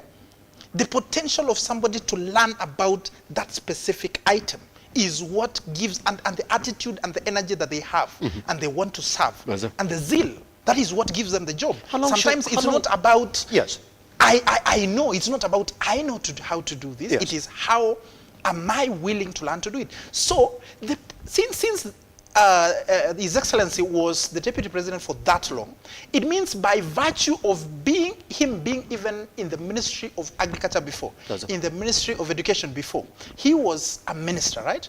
Now, these cabinet secretaries, when they were brought in, some of them were members of Parliament, okay? Yes. They were qualified as per the team that was there then. So when they were co-opted, it is up to now them to take time and learn. But the question is, how much time did they need to be able to do that? That's the question. So how long should a CS take to learn exactly what goes on in their docket? That is now up to the president. Yes. I want also to probably talk about the issue about Rigathi Gachagua and Musalia Mudavadi. Yes. I tend to believe that the decision that the president makes converges. The decisions and the thoughts of the Deputy President and the President converges at some point because the Deputy President, His Excellency Rigathi Gachagua, is the principal assistant to the President. So whatever the action the President takes, it means his assistant is aware, informed, or has advised the President on the same. At no point would you tell me the President just woke up and said, you got there without the knowledge of his assistant. Sometimes it happens, but in this case where there's shared, I think shared and collective approach towards governing this country, yes, it's my belief that the action taken by the President would have been taken by the Deputy President. Because you clearly said that Moses Kuria had rubbed shoulders with the Deputy President, ended up being managed, yes, okay, by the Deputy President. Because I don't want to use that word which you want to use. So it means that the decision made by the President yes, may, not was, yes, may have been influenced by the Deputy President, which is true, because it is their collective responsibility to deliver for Kenyans. Finally, at no point have I said that politics is important than economics. I have said that politics, development, and economy, all of it is intertwined. You cannot have one on the other hand and leave the other one on the other hand. It is not possible. All of them are intertwined for the political stability. Let me tell you, when you say economics is more important, what is the purpose of having a very well-established economy in a country where there is political instability? Political temperatures and political environment of this country is important towards the economy of this country as well. And that is why we are having dialogue. Yes. Why didn't we just go to the streets for the rest of the 5 years? It's because we lose more when we go to the streets than when we sit and talk, because managing this politics translates to managing the economy and development of this country. Just before I cross over to Prof, there's a question that I asked you that yes, you didn't really answer. Hopefully, we do have justice with us. I think it's about the Deputy President and the post, the picture. That's it. So what do you think? But now, Moses Kuria was communicating? Yes. Moses Kuria may be alluding to now the importance of unity between him and the deputy president. Yes. But I know the media would want to raise mischief that now this guy is shooting, Yes. is shooting at the deputy. But if he took time to take the picture and post, could it not be that I'm ready to work with this person? I mean, I'm coming to you. No, the gene is completely different in this. It is okay, but when this you reassignment. No. But when you post In this somebody, management. it can mean both sides. It can mean you disagree with him. Yes. You can also mean you appreciate and agree with him. So there's no problem with the Moses Kuria. I'll be coming. Gentlemen, there's something that I want you to weigh in as a crossover to justice. And this is why. Some analysts have said, indeed, Musalia Mudavadi doesn't look like he's got presidential ambitions. You need a right-hand man who's going to help you achieve this. It looks like he's got the right character for it, because then if you give Rigathi Gachagua is also saying, after you, it's going to be me. And that will bring problems in this succession politics that we're talking about. Hold on to it. All right, Justice, hopefully now we got you, man. How are you doing? Karibu sana bana. We lost you for a minute. One thing, I can hear you loud and clear. I don't know whether you can hear me from your end. The director can get this. We seem to have a problem with our Justice audio again. That's it. So we can communicate. You're very clear. You're very clear I'm so from sorry. your end. Let's try fix it again, Justice. So now we can warp you into the conversation. We still have time for this. I want you to weigh in on this particular issue. Prof, up to you then as we try and get this. But the right man. Yes. Yes. You know, there are some things that baffle me. I used to be Musalia's advisor before NASA. And actually, it is Musalia's house on Riverside Drive that NASA was born. NASA never belonged to Raila Odinga. Yes. Raila took it from him and advised him to start his ground. Yes. Musalia has a problem of having the right, I would say it, what do you call the assertiveness. And I can tell you a little bit about him. You know, in the succession, let me first of all say that this is the position Musalia has, is not the highest office he has had. He was a vice president. To say that you are very happy to have been given a ministerial position, for me, is a joke. In fact, Musalia is being underused, because Musalia was a vice president. He should not be talking like he has been given a position in Kenya Kwanza government. So let me just tell you why he lacks assertiveness. Mm-hmm. The lady was called Sally Kosgei, who was the right-hand woman for Moi. And the succession planning for Moi was just boiling up. And Uhuru was very distant in this succession. So these guys, Moses Wetangulas, these big shots, Jirongo and the rest, I know them because I was advising Musalia. So I went to interview all his friends to see what do they say about him and what are the strengths, weaknesses. When you're advising someone, you listen to them, but also you have to talk to their friends to know what their friends say about him. Yes. And this is what their friends agreed across the board, that he cannot say what he wants.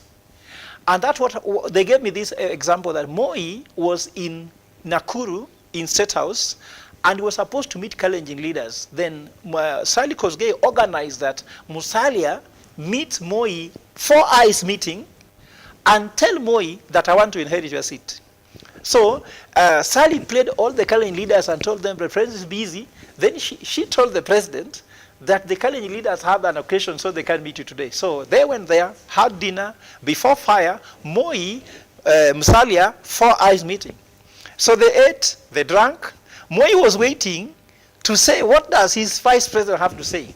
Then now when Moi was getting a bit tired, I mean now he doesn't see where this was asking him that, by the way, what do you think if we can take Uhuru as our candidate?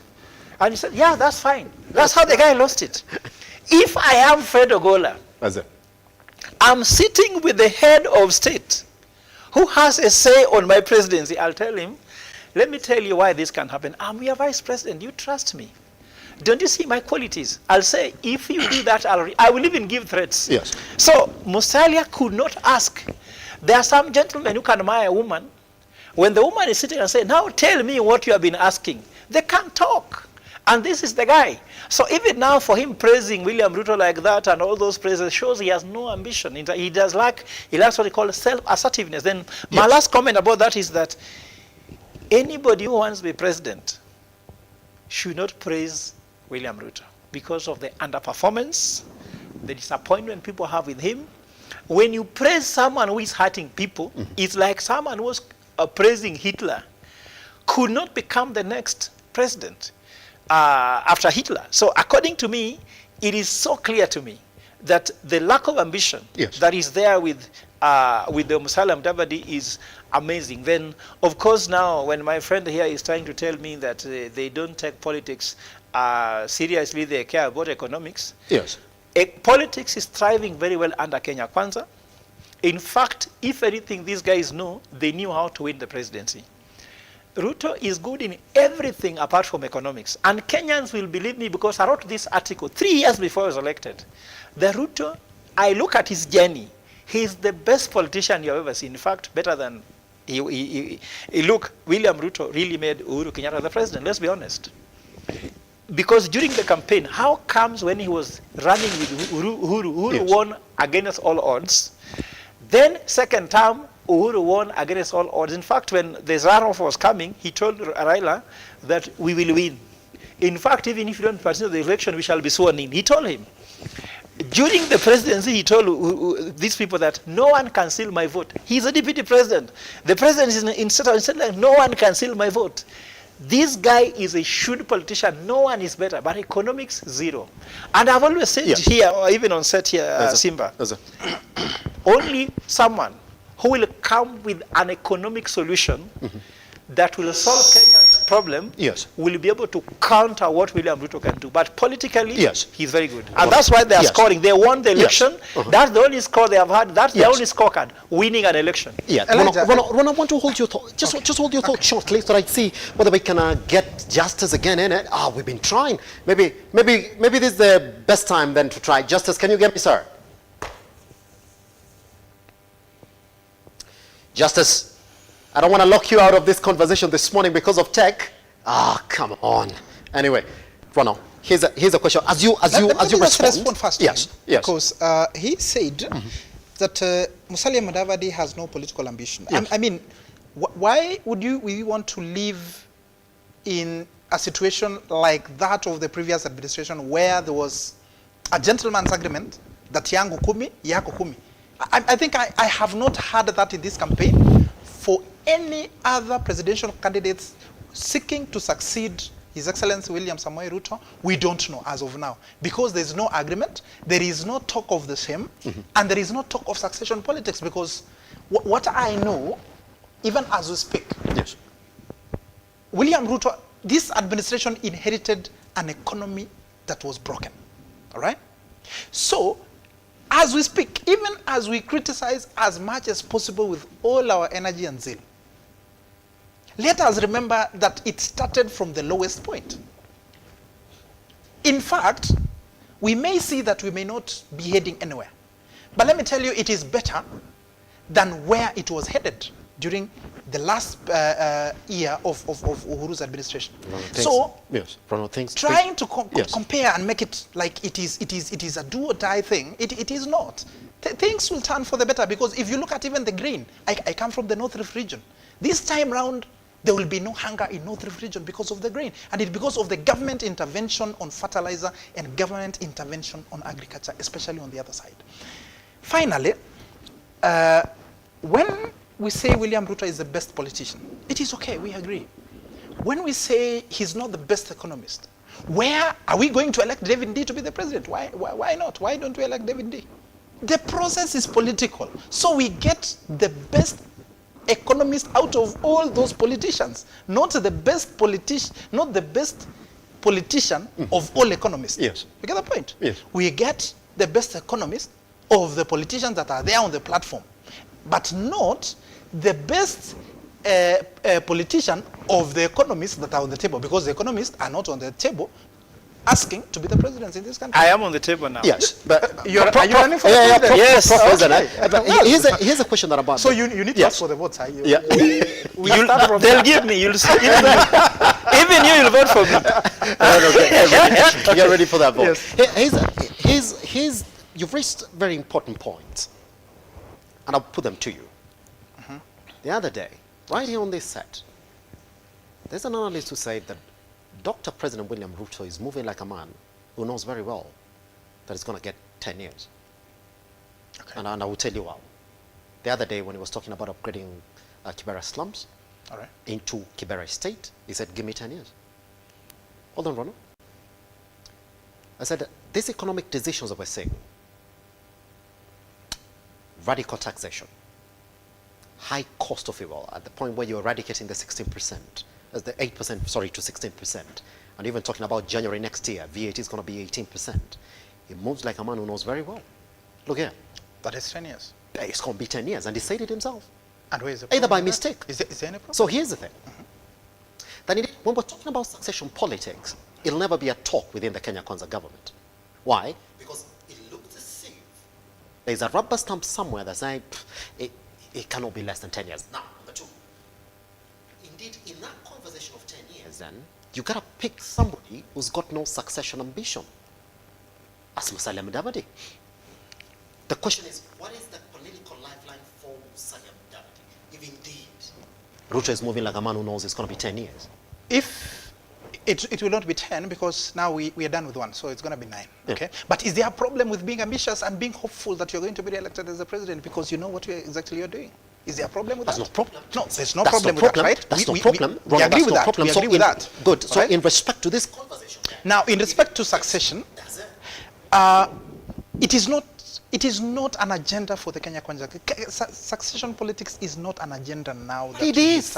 It is not an agenda that we need to talk about now. Because why haven't we fired Moses Kuria then? Why do we need to fire Moses Kuria? He's underperforming. Every other Kenyan is complaining about him. Does anybody, you mean anybody does not deserve a second chance? Including you? You do. Right? You deserve a second chance. He's been given an opportunity to show his worth. He has shown his worth in politics. Yes. He has a bit underperformed in the ministry that was given, that is the Ministry of Investment, Trade and Investment. Does it? Okay?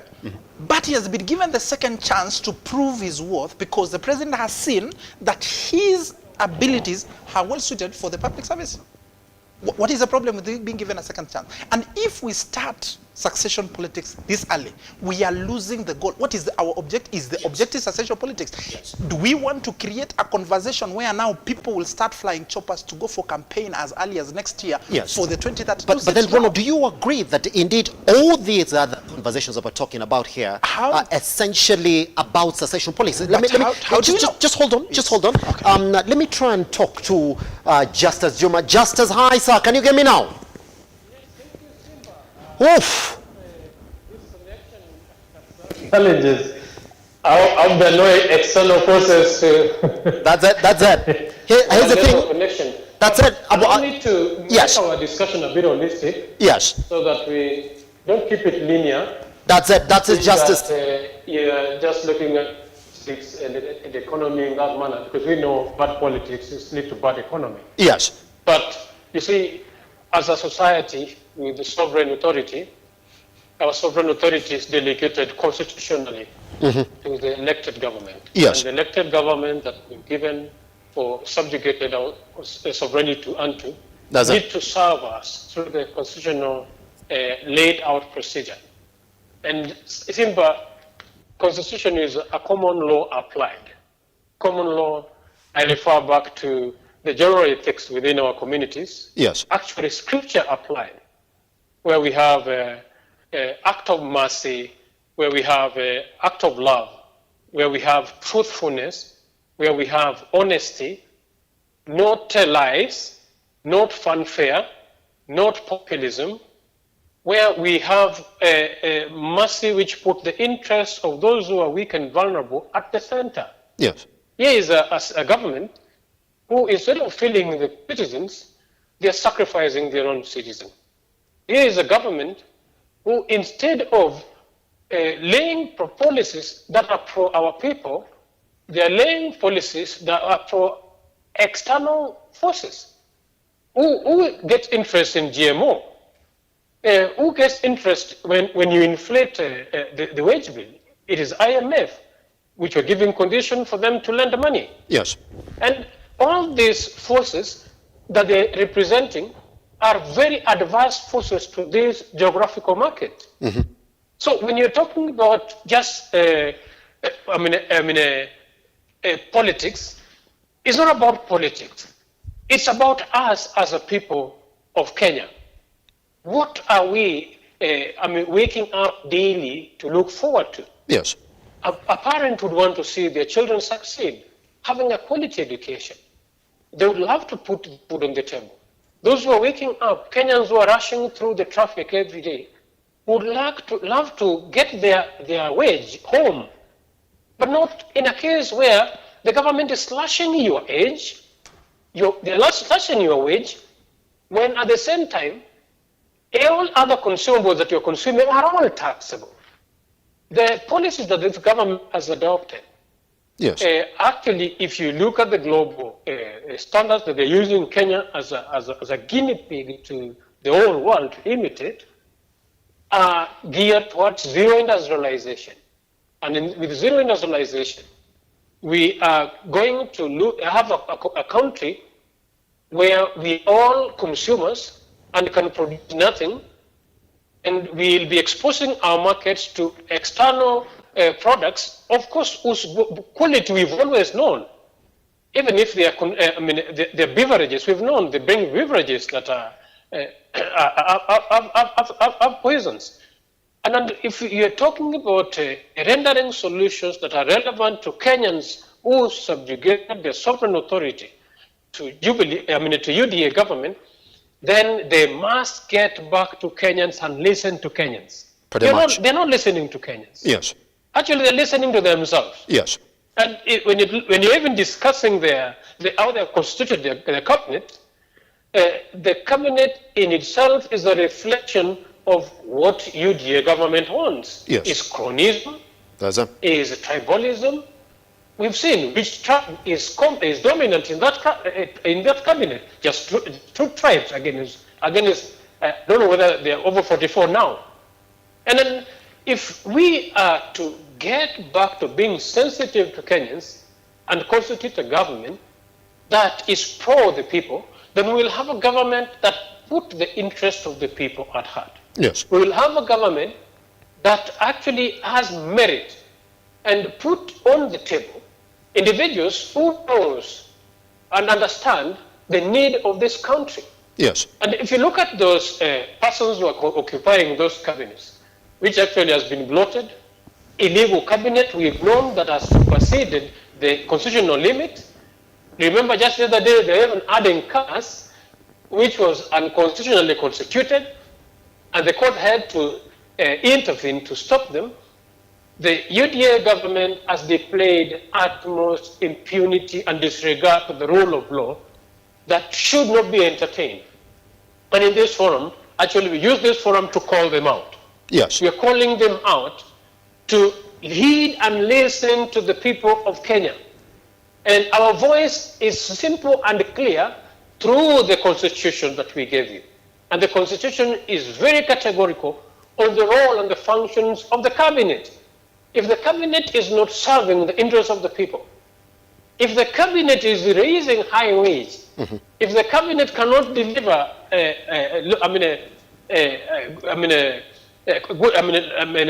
minimum wage,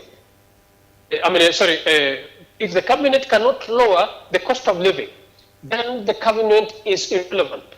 And the interests that the government is having need to be viewed.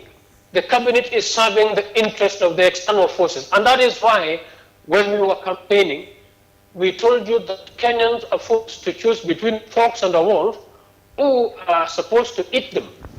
Because these guys are all the cartels for the external forces, both the East and the West. And they are acting on their behalf through kickbacks at the neglect of the Kenyan economy. Kenyan economy is going down.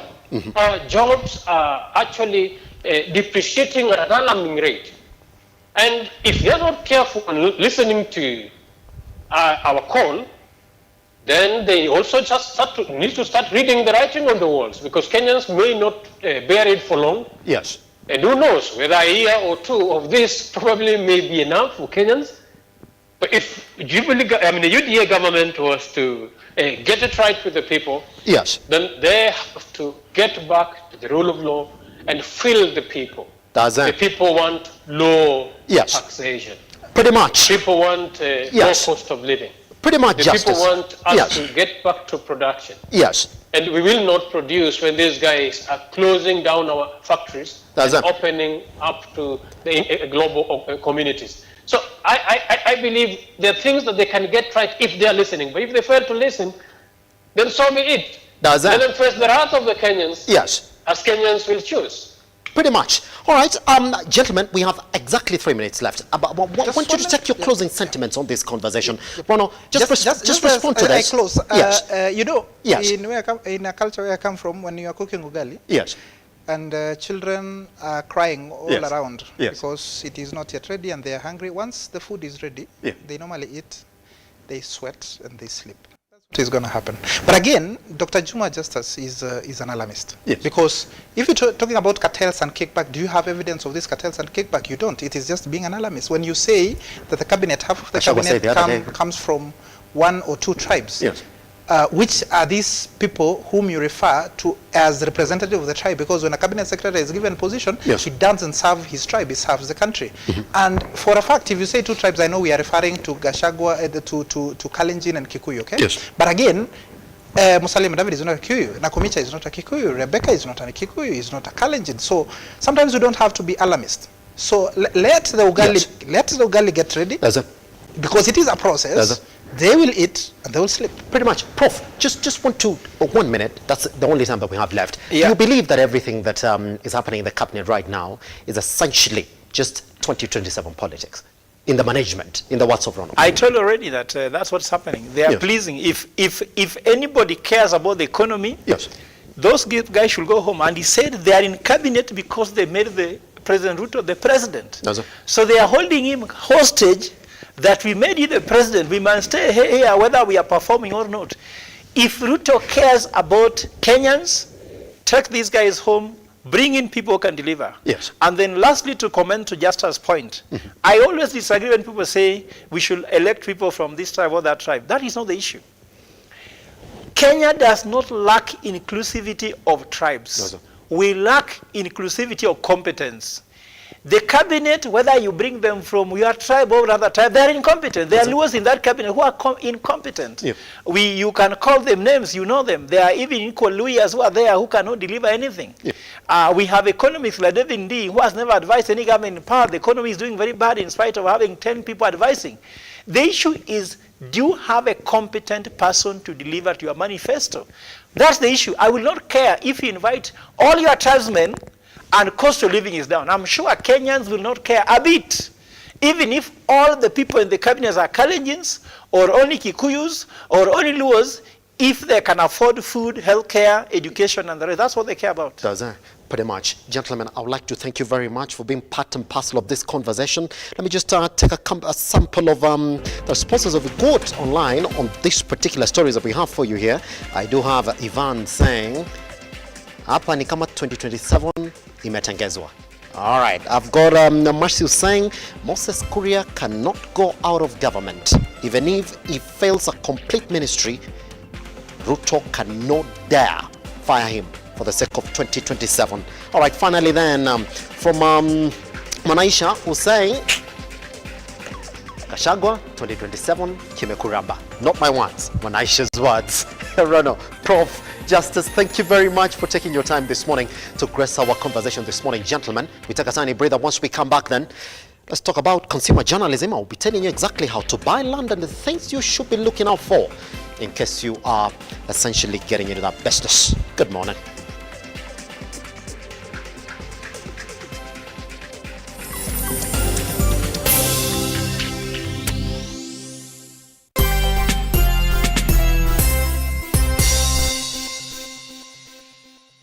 Jamaa jo, mazena hii inflation jo na hii mafuta venye mepanda jo, mmefika at the right time.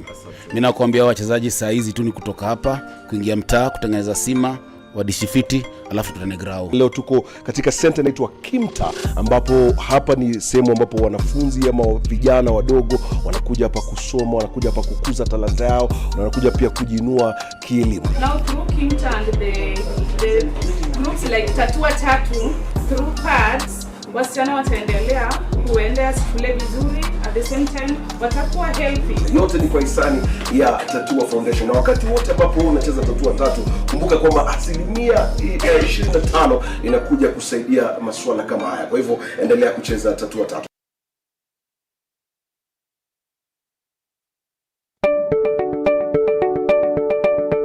Are you looking for experts in waterproofing systems, concrete admixtures, flooring systems, refurbishment solutions, roofing, sealing and bonding, and building finishing systems? Look no more, as Simba Kiage got you covered. With over 113 years of experience, we offer our customers a comprehensive one-stop shop experience and the best technical support. Our products are available in all leading hardware stores and building merchants across the country. Call us today on 0711 140 232 or 0786 140 834 or email us on sales@ke.sika.com. Simba Kiage, building trust.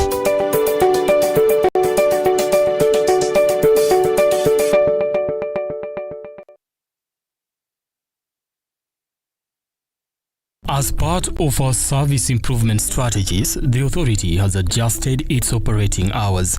In this regard, all NTSA banking halls and offices will operate Monday to Friday from 7:30 a.m. to 6 p.m.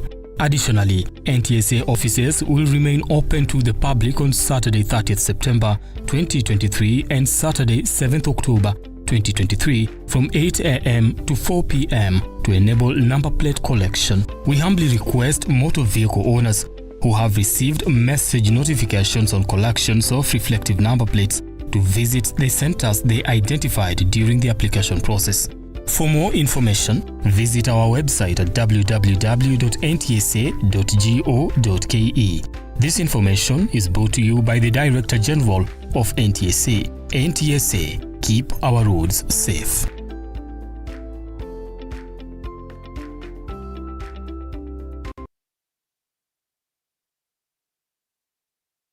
Are you a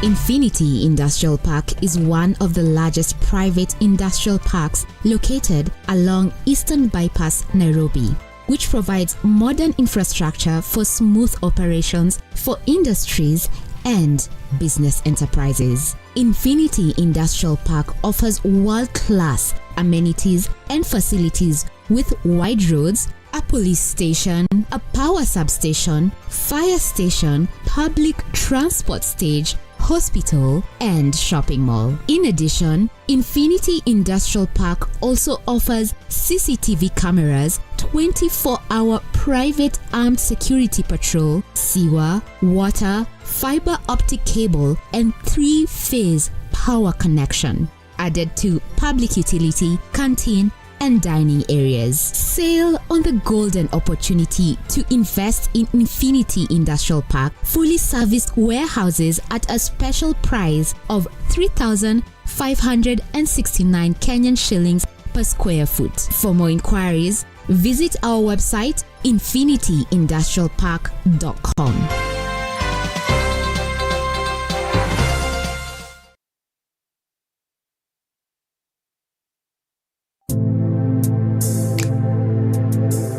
Praise the Lord and Bwana Yesu asifiwe sana. My name is Pastor Josiah. I'm from a ministry called Reconcilers World. God gives strength to the weary. I am, Jesus is speaking. He says, I am the door. Then he says, anyone who enters in through me will be saved. The Lord is my shepherd or shepherd. Then he says, I will always have everything I need. God desires to guide you. He's telling you that this day, don't just trust the Lord, but he's telling you, trust the Lord widely.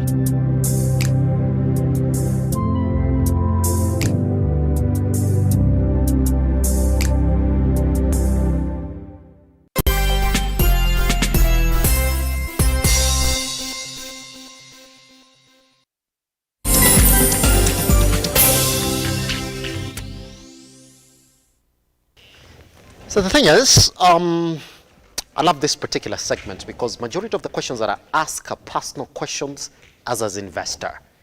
You're told as a youth you have to keep on learning these things and keep on investing, and property especially is one of those areas that I'm really interested in. As somebody who started investing, so it makes sense for me to speak to experts in this region. So those personal questions that I have today are essentially gonna help you ride through the process of investments. I normally say, if I learn, you learn as well.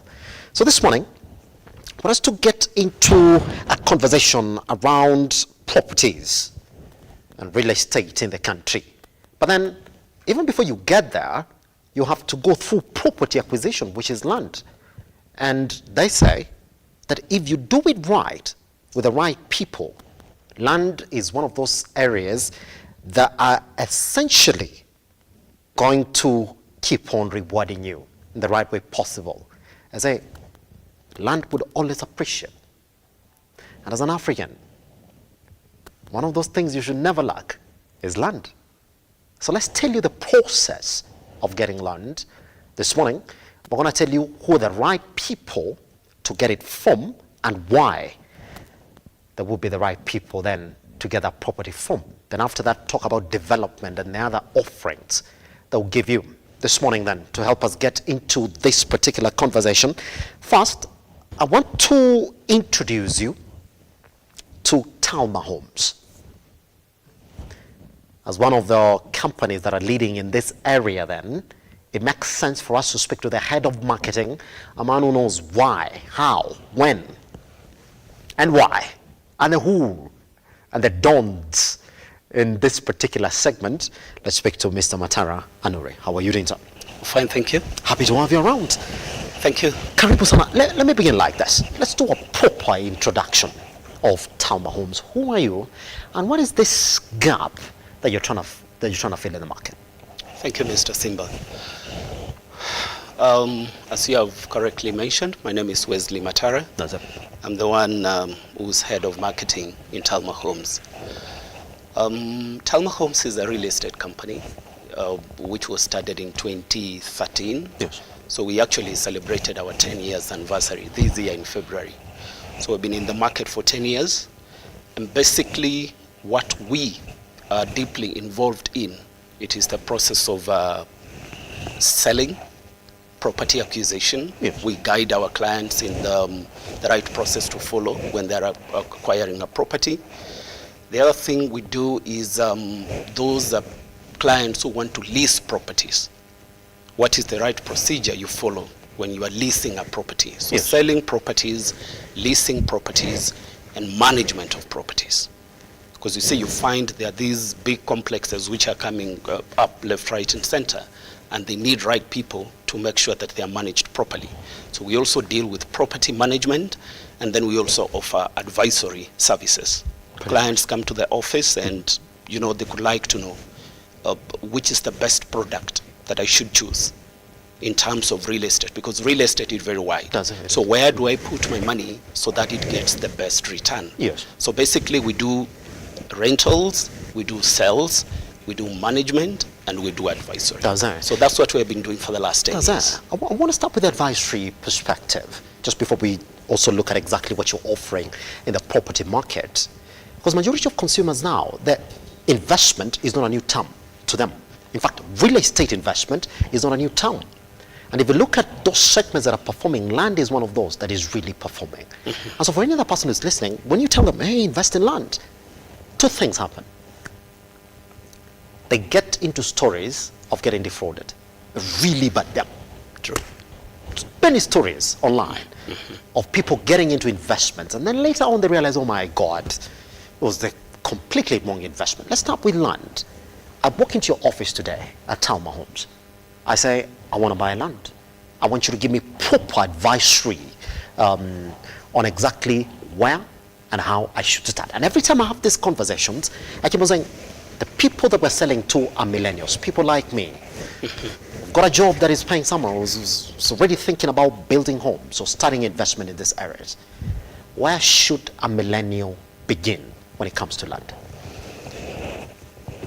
If I can take you through Yes. the entire process of acquisition of land, because that is where majority of people actually get it wrong.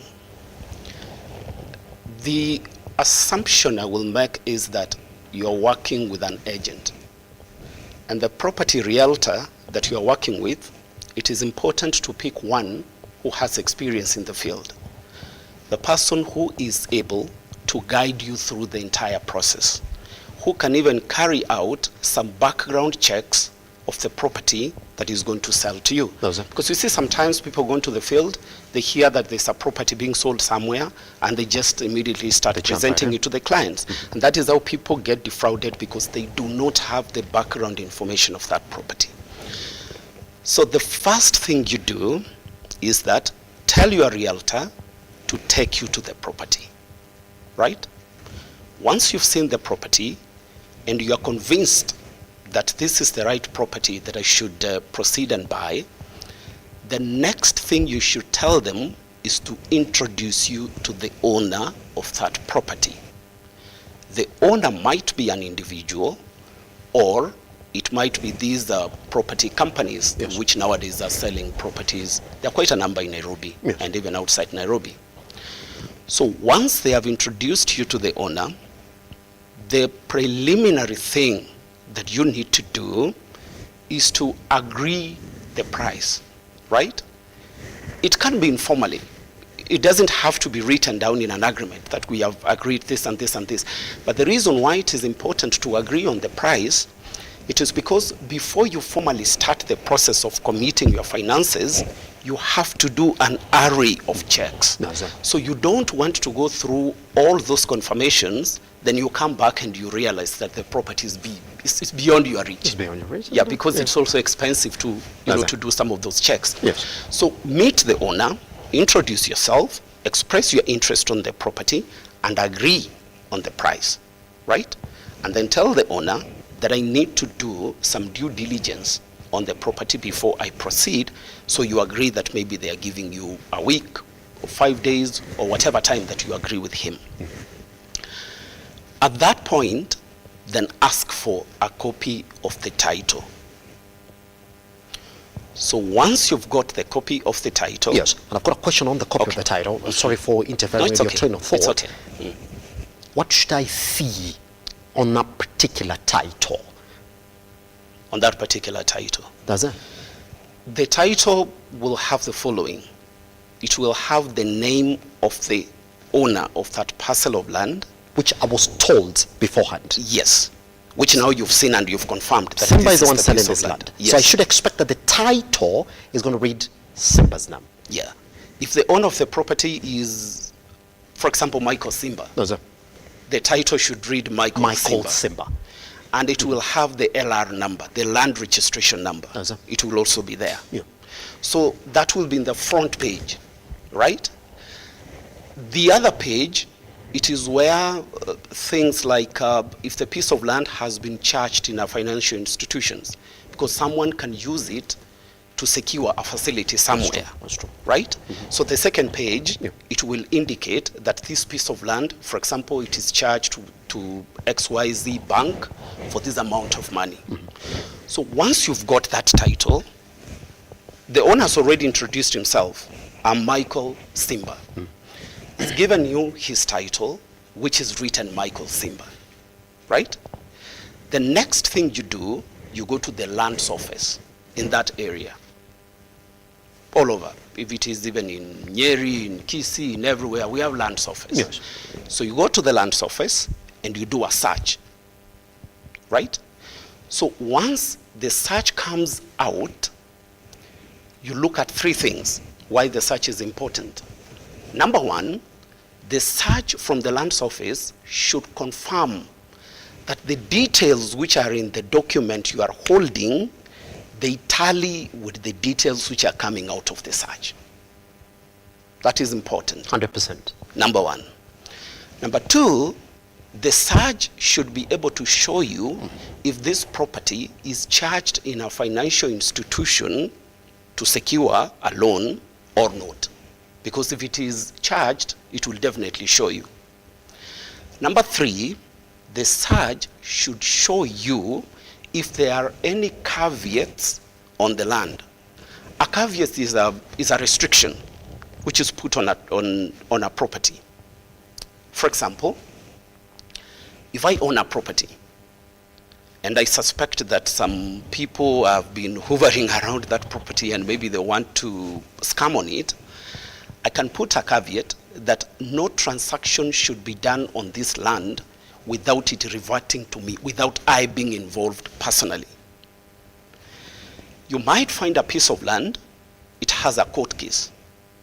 So if it has a court case, the magistrate or a judge, the court can put a caveat that this piece of land should not be transacted until the matter is heard and determined. So that's why it is important to conduct a search, so that you can confirm the details of the property, you confirm whether the property is charged in a financial institutions, and you confirm whether there are any caveats which are put on that piece of land. Yes. So that's at the point of the search. Pretty much.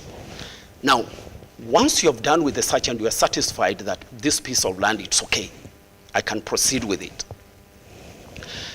The next thing you do before you get to sit down with the owner and now properly do a sales agreement is that get a surveyor. These are things which Kenyan mostly avoid, and they take shortcuts because they believe these professionals are expensive, but they are not. Yeah. So get a surveyor. A surveyor should be able to show you exactly the beacons of that piece of land. Because you need to see the beacons. Otherwise, people can informally show you that it is here and here and here and here, but when you have paid the money and you go starting fencing, then you are told, no, you are encroaching into my property.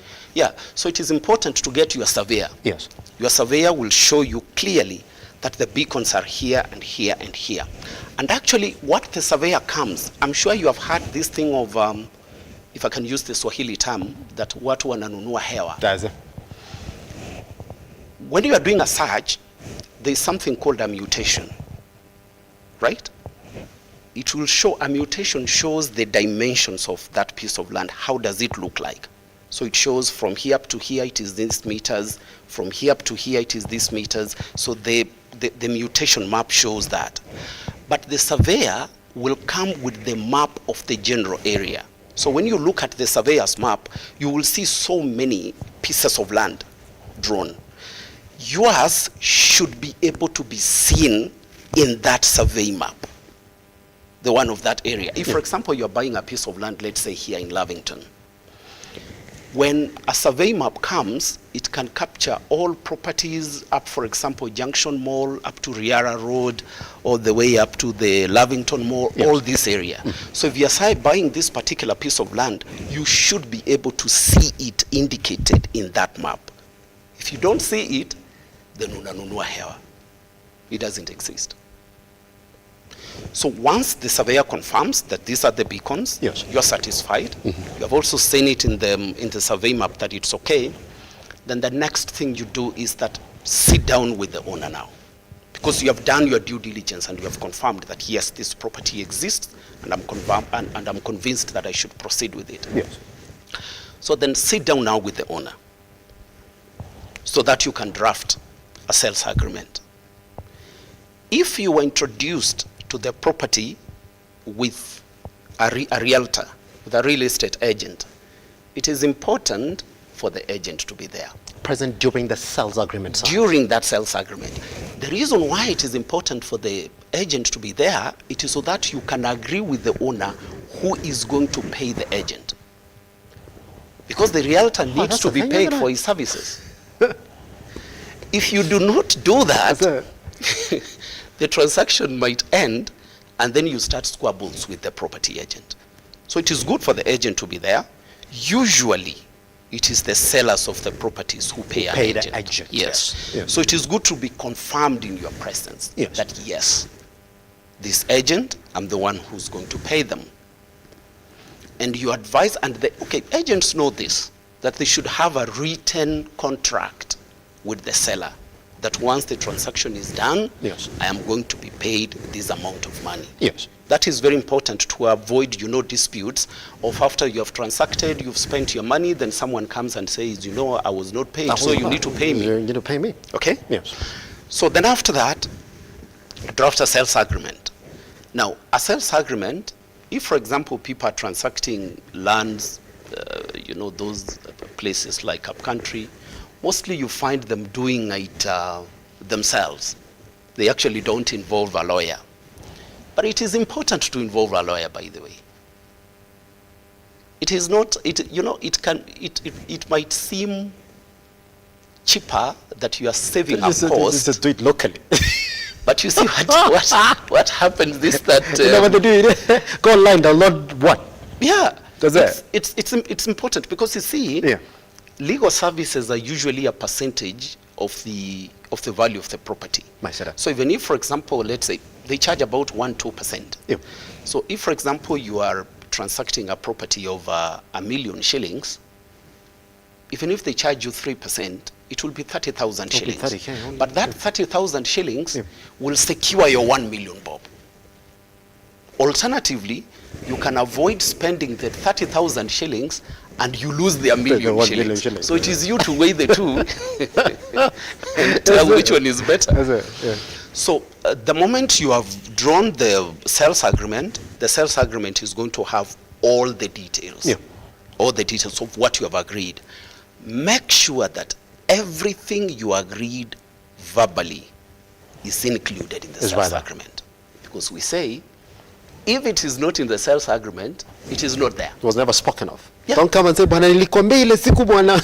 Hiyo inakuwa ni story yako. Tulikuwa na wewe hapo. Na nilisikia story. Hiyo inakuwa ni story yako sasa.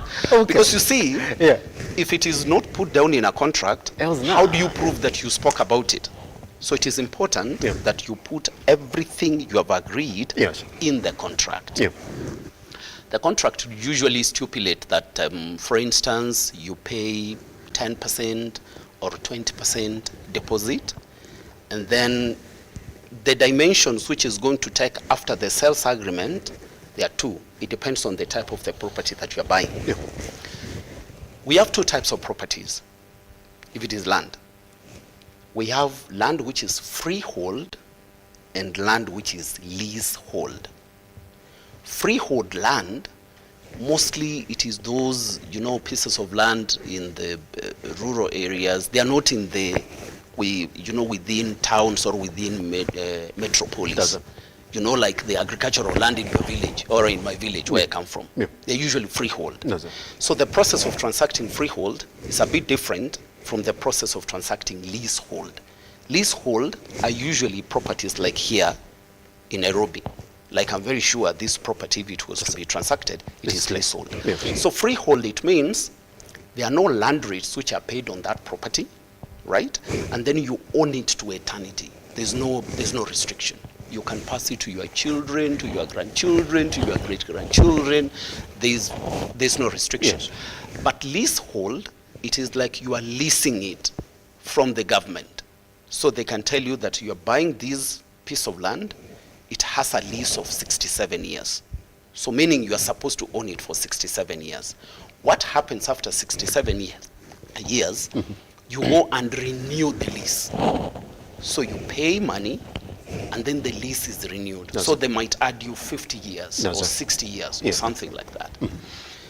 And the difference is that when it is leasehold, you need to be paying land rates yearly.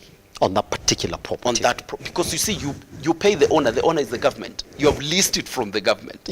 So you have to pay the rent of the property that you are occupying. So if you are transacting freehold, let's say you're buying like these pieces of plots which are being sold in, you go to Kitengela, Isinya, Kajiado, those are usually leasehold. You need to attend a lands board. Every lands office, they have a board, which usually sits every month. That is what happens. Because like, there's a law which was passed some years ago because they realized that wazees, will go and dispose their pieces of land without even their spouses and children having an idea what's happening. So you find you are being evicted without knowing when the piece of land was sold. So nowadays we have what is called spousal consent. If you are transacting your freehold piece of land, your spouse has to consent that she has agreed you are selling this piece. We are aware. We are aware and we have agreed that we are selling this piece of land. Yes. So if it is a freehold, then a lands board will be organized, the seller will be there, and the buyer should be there. Alternatively, if the buyer, you are not able to be there, your representative, your lawyer can be there, can represent you. Yes. And sometimes even the seller doesn't have to be there, his lawyer can be there. So lawyers can do those things. Yes. So then you agree that once we get the consent from the lands board that this property is going to be transferred to us, then you clear the remaining amount of money and a transfer is done to your name. On a nutshell, because you see most people don't go through the entire process. Because I'm listening to you, I'm saying, what usually they do, they go there shown a piece of land, they say, I like this, I like this property. Then the next thing they do, they ask, where is the owner? This is the owner. They draft an agreement, then they pay the money. Then the problem comes when you're trying to do a transfer. You find, oh, this property is charged in a certain bank. So what happens? You cannot effect that transfer until the bank is paid all the money. That becomes cumbersome. Or you can't transact this property if there's a caveat that was put, for example, by the courts. Yes. You have to wait until that case is heard and determined.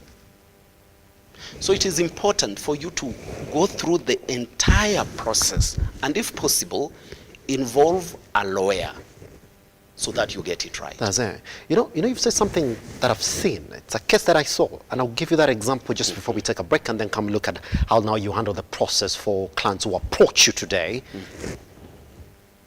As a friend of us at home,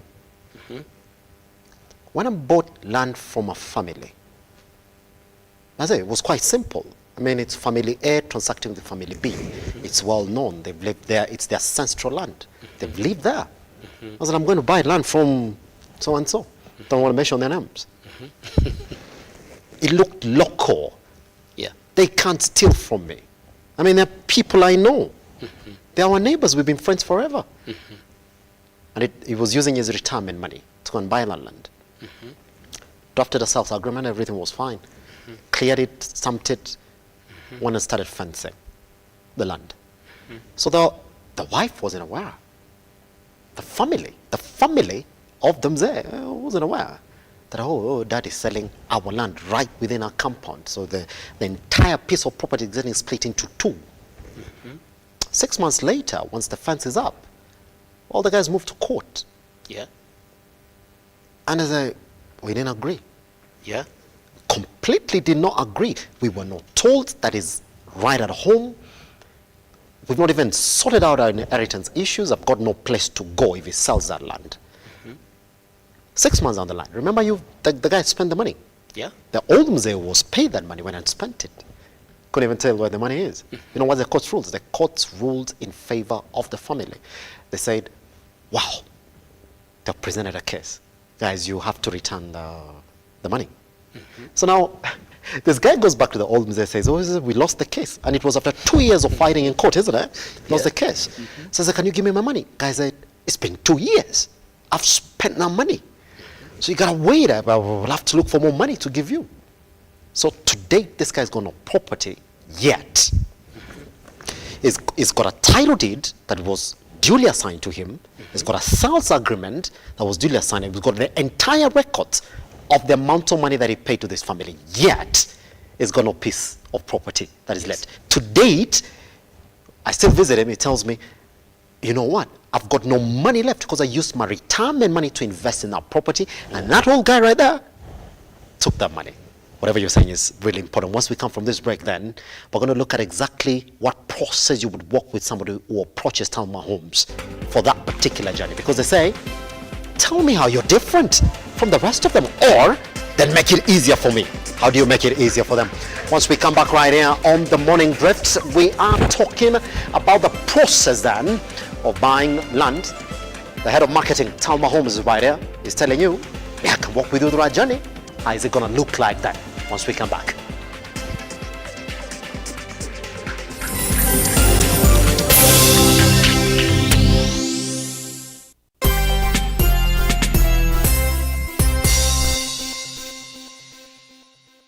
Maisha ni magumu, mara hutoki, mara kama wataka kutoka ambwa mama shauri yako utashikwa, varudi ndani ya nyumba na wajukuu wako. Siku ya leo sasa hivi tuko katika kaunti ya Kwale. Sehemu hii inajulikana kama Simba.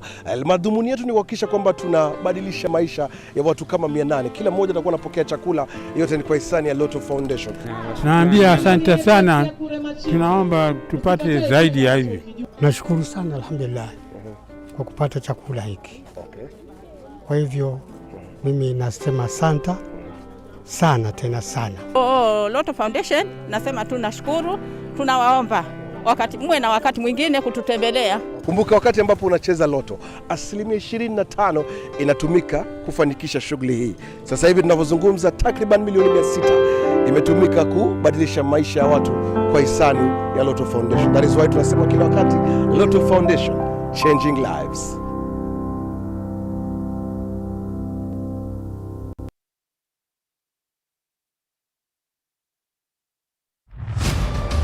As the night falls, we come to life to bring you a comprehensive broadcast from the numerous events happening across our 47 counties. When it breaks, it matters, and each story is important. If it's Thursday, join me, Nancy Lima, and my able panelists as we break down the law jargons and analyze the Constitution in a way only you can understand. The news cycle never stops, neither does time. We cover each and every sector and present to you factual and accurate occurrences. This is where facts win the day. Join me, Nancy Lima, Ian Keitani, Tuesday, every Wednesday, Thursday, as from 9 p.m. on the Insight, only on Lookuptv.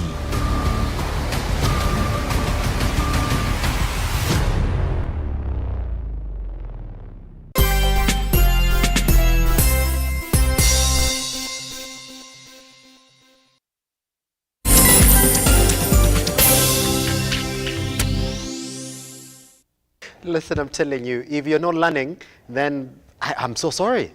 Listen, I'm so sorry.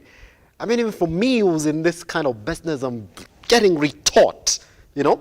Yes, I've owned property, I've purchased property, but listening to this particular process, maybe I should count myself lucky.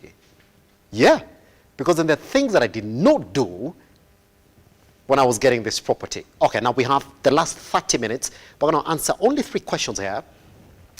And the next question that I want us to get into is this. People look at this process and then they say, oof, I don't want to do this by myself. Why am I getting into this? Then they run into companies like yours, Talma Holmes. When they look at what you're promising to make the process clearer, easier, and better for them. So they're imagining you've done the entire due diligence for them. So that they walk in, walk out. If somebody wants to buy to build, they just want to start that immediately, as opposed to wait, go get this, go get the land office, go see where the property is, you know, go inspect the beacons by yourself. They would like to think that you've done the process for them. Let's speak to that quickly then. Is it okay for me to walk into your company and listen to you, Mr. Matara, and then you tell me, yeah, we've done the due diligence. That's why we want you to get into this property. And then I completely assume that you have done it and trust you and say, you've cut for me the process, because I know you work with all these land surveyors, you work with these lawyers, you know, to acquire these properties, and then say, well, you told me it's done it, so I'm just going to move right ahead, pay the money, and continue with development. Is it ever okay for me to look at your company like that? No, that's a tough one. No, of course, what I can say is that all the pieces of land, not only pieces of land, even properties in general, it can be houses, it can be apartments, it can be, you know, pieces of land. Everything that we have marketing that we are rather marketing, yes, we have done due diligence on it. Completely. We cannot start engaging in marketing something that, one, we do not know the owner of that property, and we do not know the status of that property. Yes. Because that is something which can easily land you in jail. Easily land you in jail. Because if you are marketing a property, can you imagine someone comes and tells me, you present a piece of land to me, and you tell me that you are the owner of the property. So I look at your document and I believe you, right? Then I go to present it to a client. And I convince my client to make the payment on that piece of land. Remember, I didn't confirm whether you are the one who owns that particular property. If the client loses the money, what do you think they're going to do? They'll come for you. They'll come for me. I'll get arrested. You also was purporting to be the owner. You'll get arrested. And then what will happen? The story will be, we were conspiring to defraud someone money. That is how people easily go to jail because of these land transactions. So we do not market any property which we have not authenticated the owner of that property and the status of that property. All those three things that I was talking about. Yes. If the property is charged or it's not charged, we can tell you it is charged. And by the way, when the property is charged in the bank, there's no problem. In fact, that is even better. Because for a bank to charge a property and give you money, it means they have done their due diligence and confirmed that that property is in the right status. So if it is charged, we will tell you the property is charged with this bank, and this is the amount of money, which you can also, you can go to that bank and confirm that yes, this person took this loan, he has paid this much, this is what is pending. And then we will confirm if the property has any caveats on it. And let me tell you something. There are some other confirmations which are done, and usually this is done with people who want to buy kind of the rural properties. You can easily get scammed even still after doing that entire process. Oh, yeah. And let me tell you how it happens. And I'll give you a real example. Yes.